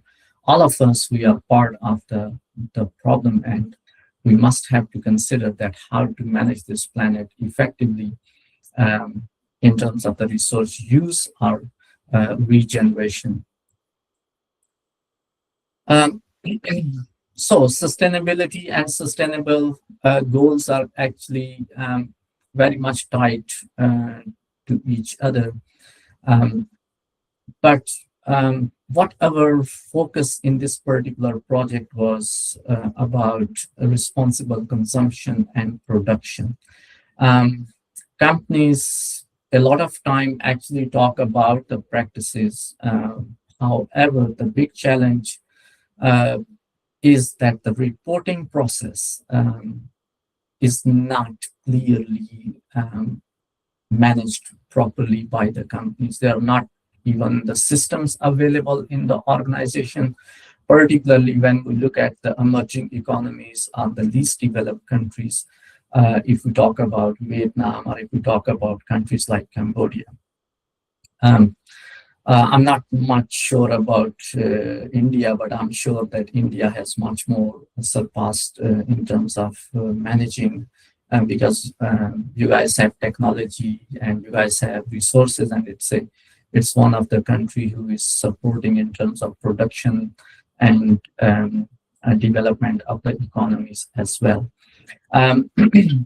So basically, when we talk about responsible consumption and production, although companies talk about that they manage the processes in more effective way, but in terms of this particular sustainability effort, it is hard to identify clearly that what companies actually are doing in that landscape. Often they talk about sustainability, but stakeholders, consumers, they struggle to compare or verify these claims. If we, I think, read on daily basis any newspaper we come across about a company is involved in some sort of very poor production management practices as well. So this is some sort of challenge that our team actually focused on, and we wanted to look at the procurement practices as well, because if we look at the supply chain, procurement is something very first activity that every organization does in terms of purchasing the raw material or any capital equipment or any services as well. And thinking from sustainability point of view, its integration is really much important in the procurement practices as well. So often the policies are actually missing. Often the policies are misleading as well. Often we use the term greenwashing a lot of time that the companies talk about, but clearly there is no evidence sometimes reported. So that's what we particularly wanted to look at, and we wanted to focus on the responsible consumption and production perspective from the sustainability point of view. So talking about the product, the project, just wanted to give you a bit of background. The project name is SPDI. SPDI stands for Sustainability Procurement Development Index. The aim of this particular project are the whole product, and because there is a product behind this particular project as well. It's not only just a research piece, or it's not just only something reviewing the literature and just proposing some idea, but the whole framework actually has been developed and it is used. So aim of this particular project was to create the awareness about the sustainable procurement point of view, and also awareness not only just among the companies as well, but also to the consumer and to the society. As I already mentioned about sourcing is at the beginning, so responsible production only starts if we have the responsible sourcing. The other issue which I mentioned about is that reporting standards are there, but in terms of what is right or what is the way to actually measure and report, that was a sort of missing piece that this particular project focused on.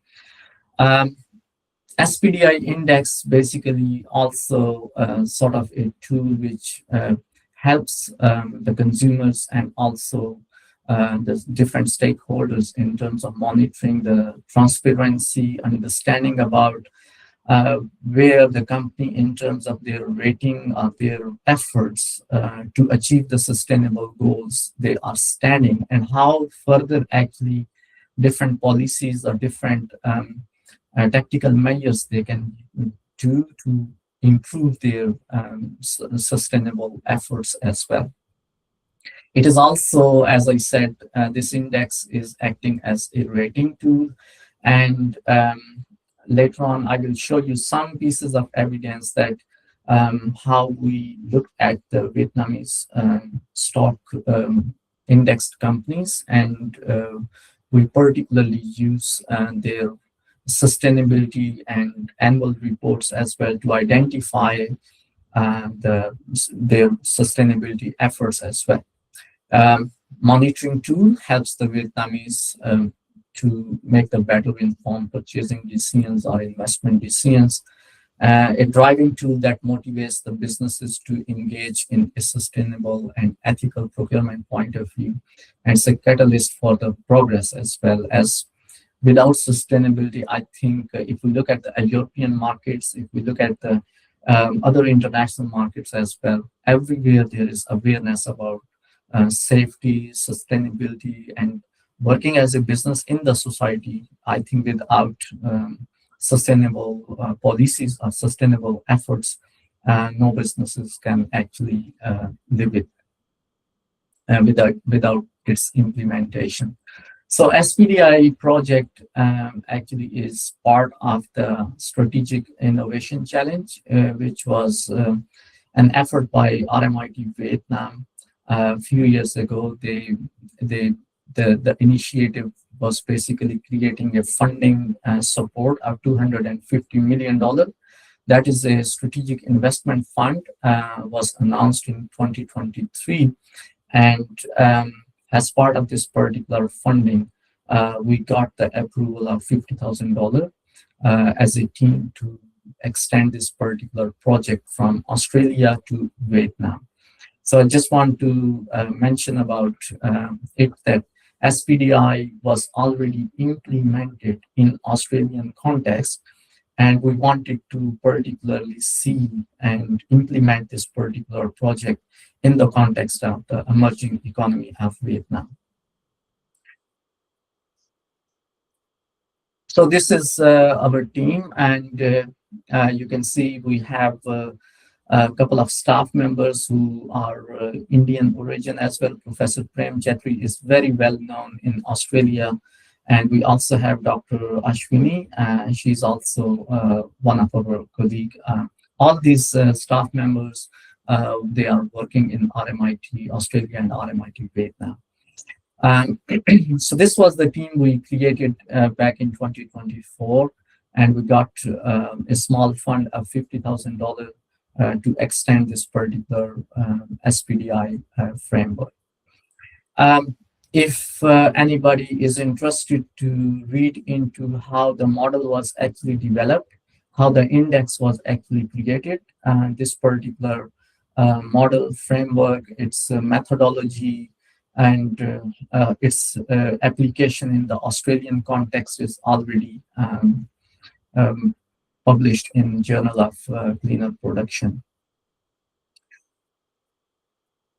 So RMIT SPDI framework, as I said, with the aim that to develop some sort of model which can be a sort of guiding or governance principle or framework.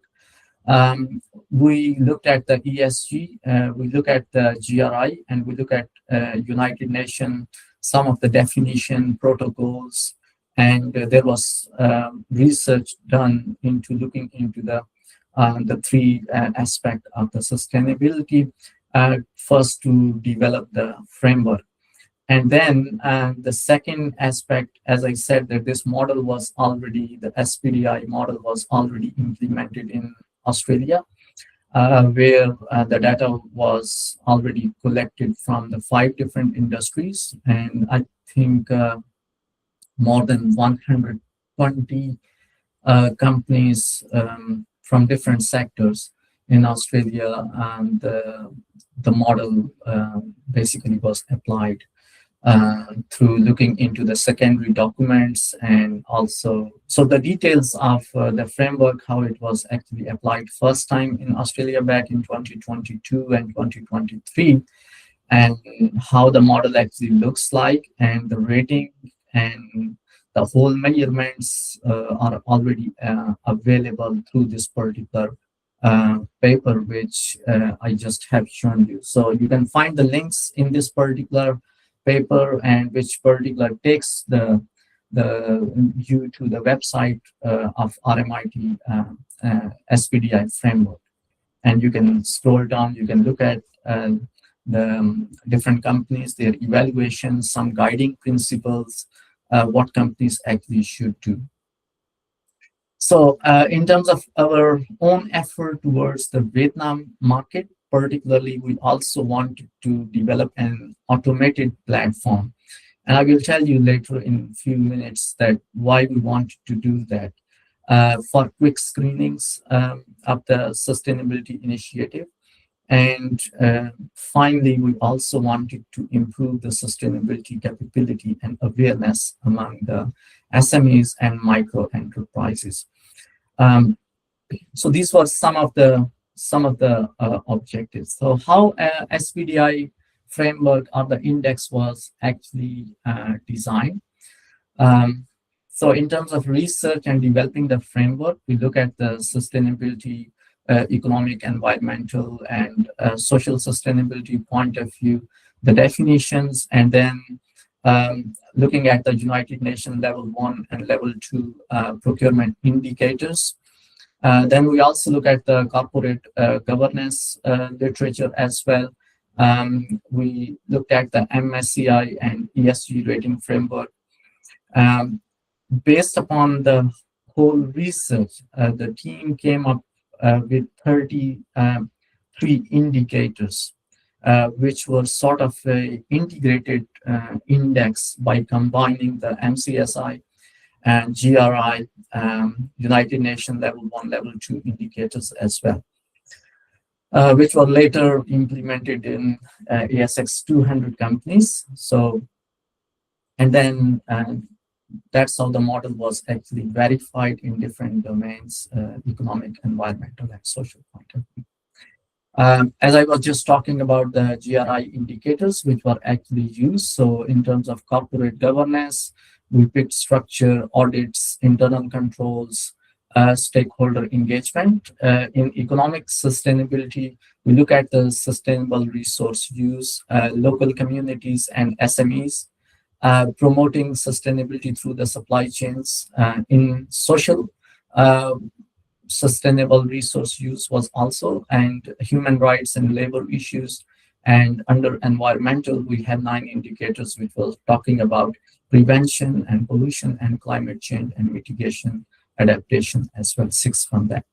So in terms of total, these were the indicators. In terms of coding and numerical methods, we looked into the 3-point scale and a 5-star scheme as well.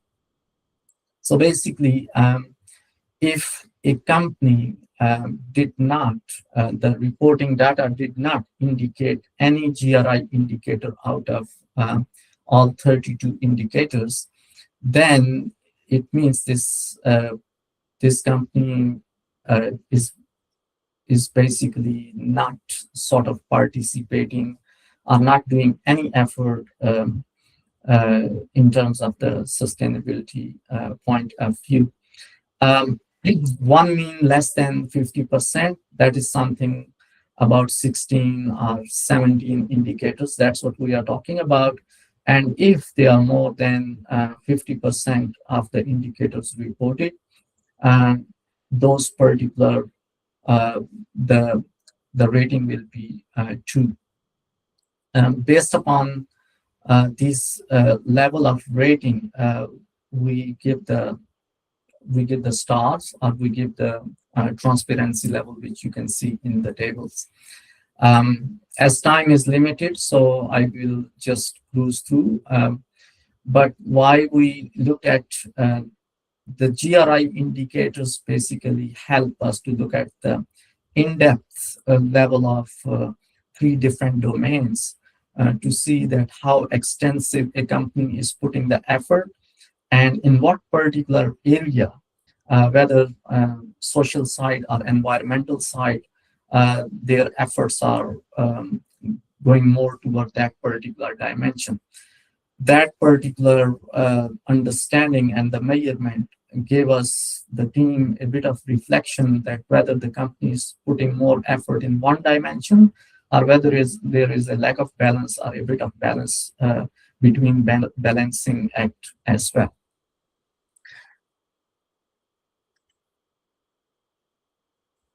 So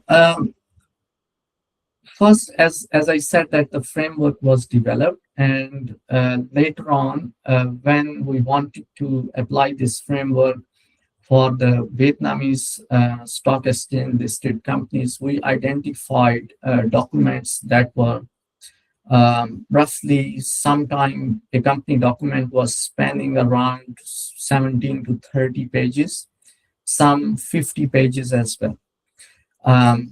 Some companies' documents were sort of embedded with the images a lot. We also have a challenge of uh, because Vietnamese language has the connotations. So sort of like, on top of the word which is written, it has a cap or it has a sort of hyphen or something like that.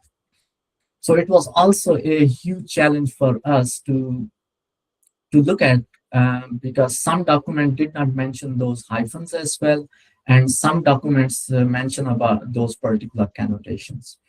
And in terms of understanding the document, that was also a huge challenge for our team as well.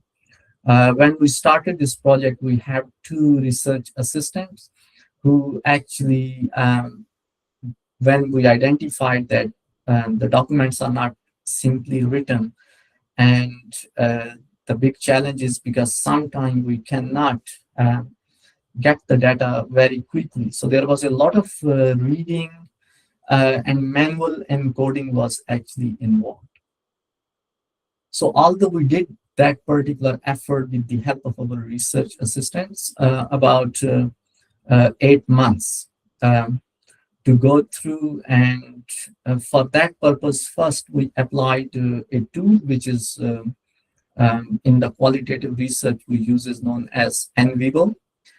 So we use NVivo, and we created the manual coding, and looking at the definition, the encoding scheme. First, we created an Excel document which have the two different columns, one with the connotations, Vietnamese language, and one was the simple definition with the sort of like without, to do the proper mapping and to do the education to our research assistant as well. So that was a sort of very laborious task, but it gave us a very basic foundation in terms of developing the complete measurement tool. So we identified 230 companies which were stock listed, listed on the Vietnamese stock market as well. And all of these were either medium companies or large companies. So the data was available openly, and we were able to download the PDF. But as I said, because some of the text was not the text, it was embedded images. So that was a huge challenge for us in the first round when we did the manual coding and manual analysis of those particular sustainability reports, and also the annual reports as well. So later on, we identified that this is a very resource intensive in effort in that way.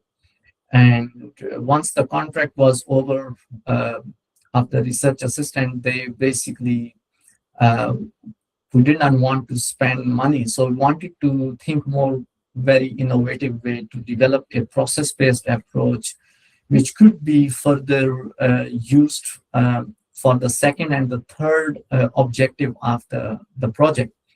And if many of you may know it, but some of you may not know about Vietnam is composed of 84%, up to 84 to 85% of the companies in every sector. They are very micro companies, like 8 people, or a small family business, and a lot of family businesses here as well. So what about them? So sort of we wanted to develop a tool which could actually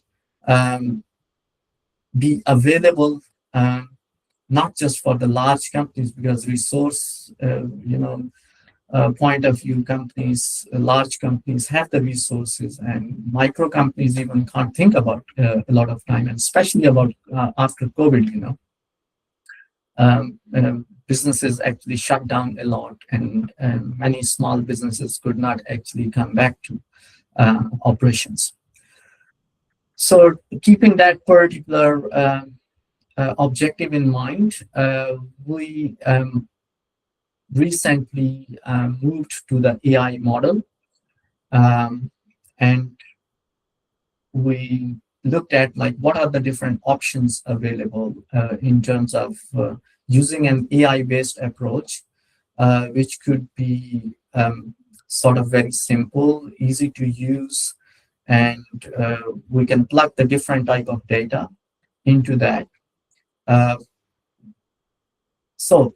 The PDF documents were available from large companies, medium companies, few of them which are available on the Vietnamese Stock Exchange.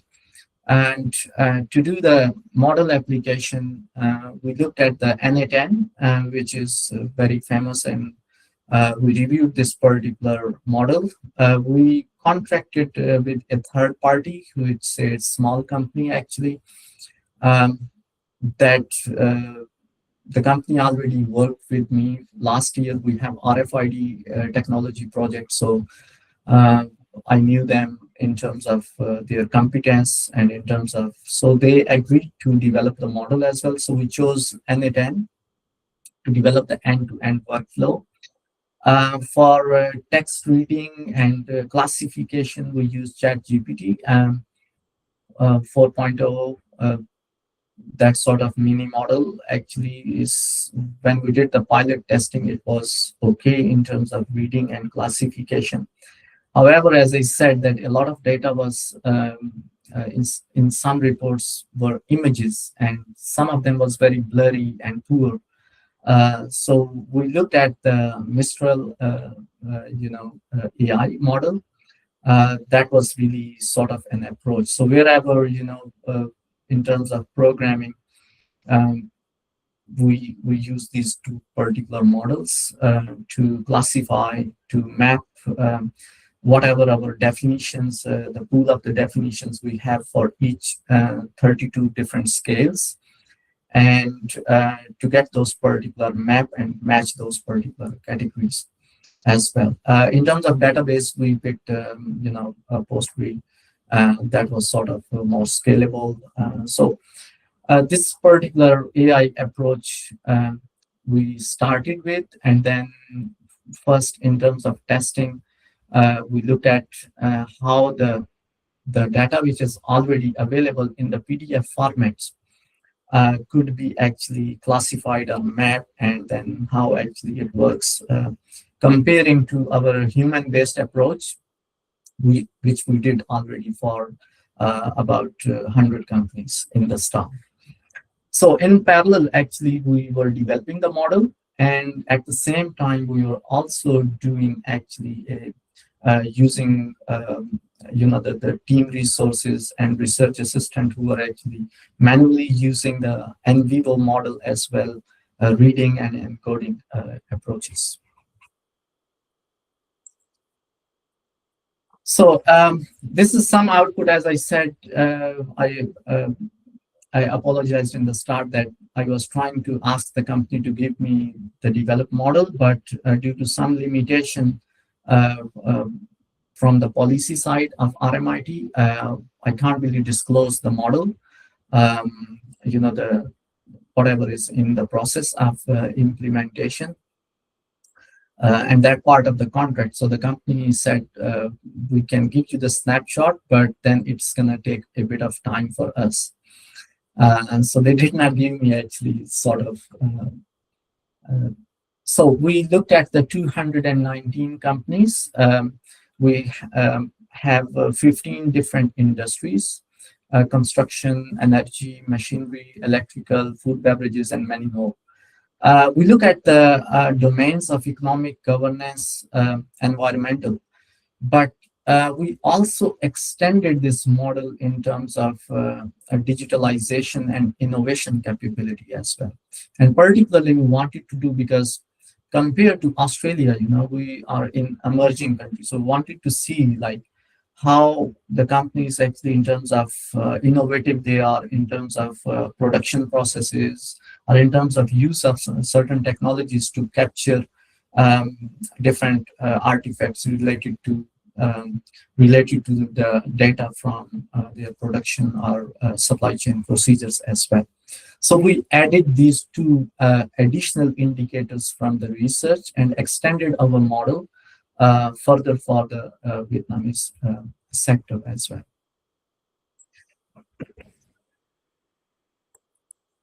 One thing I just forgot. So once we actually finish the model and the last, how we gonna generate the output? Because at the end of the day, the model should look nice and it should give some sort of explainable view of the data to the end users or anybody who is actually using and reviewing. So for this purpose, the outcome, actually, we said that we are going to integrate with the Power BI.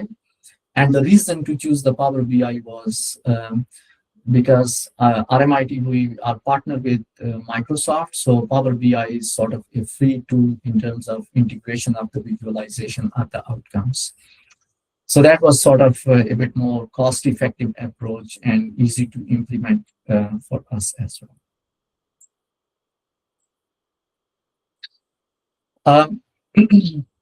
So this is another view from the model, but end of the day, what we identified in terms of sustainability practices is that the industry which is doing an effort is about material, and I think this is to all of us was very interesting to see that any companies who are actually involved in terms of sourcing, in terms of production, in terms of being a supplier to other countries as well, because of the industrialization effort, and Vietnam is also becoming a global, sourcing hub as well for many, many countries. That's why we can see that most of the companies in the material sector are putting their effort to make sure that they comply with the sustainability efforts as well, so they can become the part of the global chains. Compared to, I think construction is an area where the sector is doing a lot in terms of material maybe, but in some other aspect in terms of the work-life balance and some governance point of view, I think there is a bit of challenge.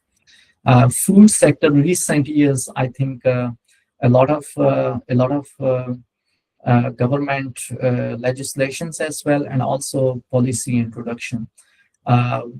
In the recent couple of years, there was a lot of scams and also issues emerged in the food and beverage sector here in Vietnam.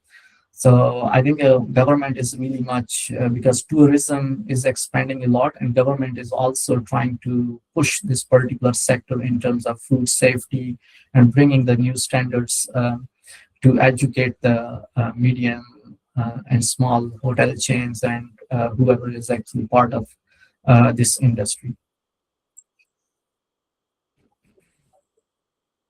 So as you can see, this is sort of, if we look at the Vietnam map, it's just like look like, S in English. So we try our best to look at not just like the south side or the north side, but we tried our best to balance and get as much as data from different locations. But if you guys are familiar, most of the industrial locations are either in the north side or either in the south area. Very less number of industries in the middle of Vietnam. A lot of agriculture sector definitely is there. So overall, when we applied our SPDI index in 219 companies, actually we got the clean data. And after applying the model, we found out that overall, 80% of companies actually had a reporting less than, if I remember, I think 13 to 16 indicators out of 32. And that basically tells us that in terms of sustainability, transparency point of view, the data does not really speak about that, how transparent these particular companies are. If we look at, I just here brought about the top sectors, not every all the data, but looking at based upon the model and input from our research assistant, just some compilation is here that at overall, seafood and dairy sector, basically because we have here Vina Milk and a couple of other monopolies here. So that's why, it's 100%. But if we look at fertilizers, if we look at food sector is the one from the moderate point of view, it's 75%. But 100% is just like, in terms of extensive, it's only, if we look at the total data, 3.7% companies actually are sharing or disclosing their sustainability reporting data extensively. And that is the fertilizer, which is just 33%. All others are either, the sectors are either moderate or they are partially extensively basically displaying the data in their reports as well. So this particular sort of analysis actually tells from the index is that there's a lot of effort actually is needed. Now, I just want to mention one thing, that the model might have some sort of limitations as well. As I said that we were doing concurrently human-based approach, and at the same time we applied the AI model. But in terms of verifying whether the model is 100% right and meeting our manual results, that is a little bit question right now, and we are still evaluating the final outputs of those particular reportings. So moving further, in terms of the last phase, what we want to do in the next phase, as I mentioned that the 220 companies or 219 companies actually we analyzed, most of them were actually large or medium companies. And as I said that 84% micro or SMEs, what about them? So that is something basically we really want to focus in the next year or in 2026 is our aim, that we finalize the model and we make it available through our learning platform of RMIT University to develop the capabilities of companies, not only just like use it as a tool to plug and play, but also to help and develop the workshops in terms of engaging with the industry as well, and supporting these micro businesses in terms of the awareness that how sustainability is really an important issue nowadays, and how can they actually develop their capabilities. So not only the model which we are just going to develop, but we are also aiming to finalize it within next 2 to 3 months, and also making it available with the workshop-based contents, which will be available as sort of knowledge-based workshop for the micro and small businesses to test them, to measure their capability in terms of the sustainability, and at the same time, the model will also, or the platform will also help them that if they want to achieve the next level, then what are the sort of improvements actually they can do. So in this particular effort, our team actually is designing the core components of learning.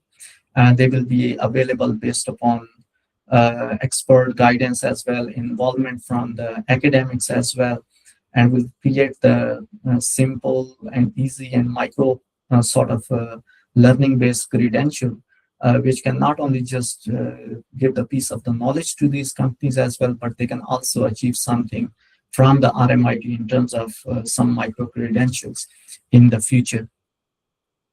Thank you very much.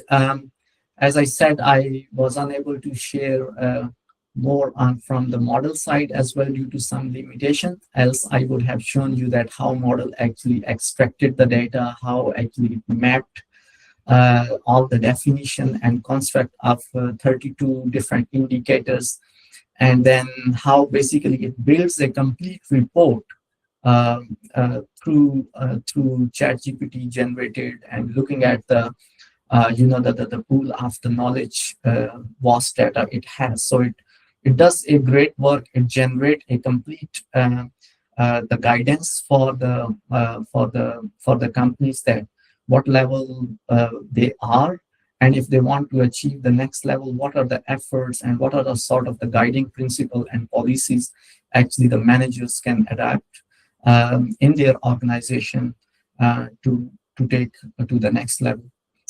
So this is all from my side. If anybody has questions, I'm more than happy to answer. Thank you very much.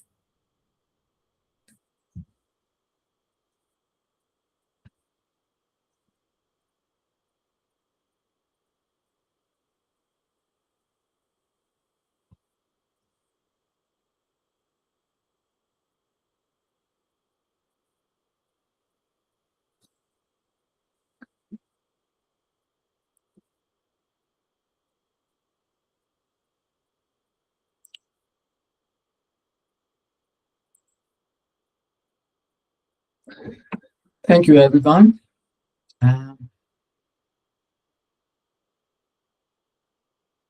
Okay, so with this, we come to the end of a very insightful session. On behalf of the organizing team, I would sincerely like to thank Sir for his valuable knowledge and perspectives with us today. And your session truly added great value to our FDP program, and we really appreciate the time and effort you took to be with us today. Thank you so much, sir. Thank you, everyone, for joining the session, and thank you very much for the organizing team actually inviting me. And this was the very first sort of session I did it with our counterpart in India here. So thank you very much to Professor Raj, actually, who gave me the opportunity to share the insights here.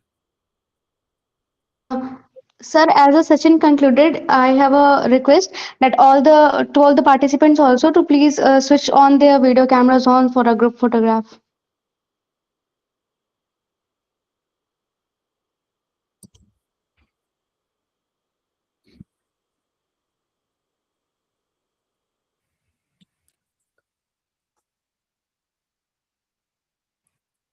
Excuse me, sir. Yeah. Sir, can you please stop presenting? Oh, okay. Okay.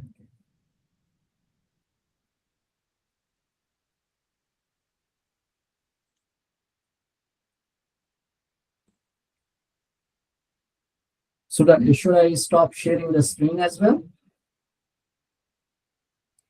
Yes, sir. Okay.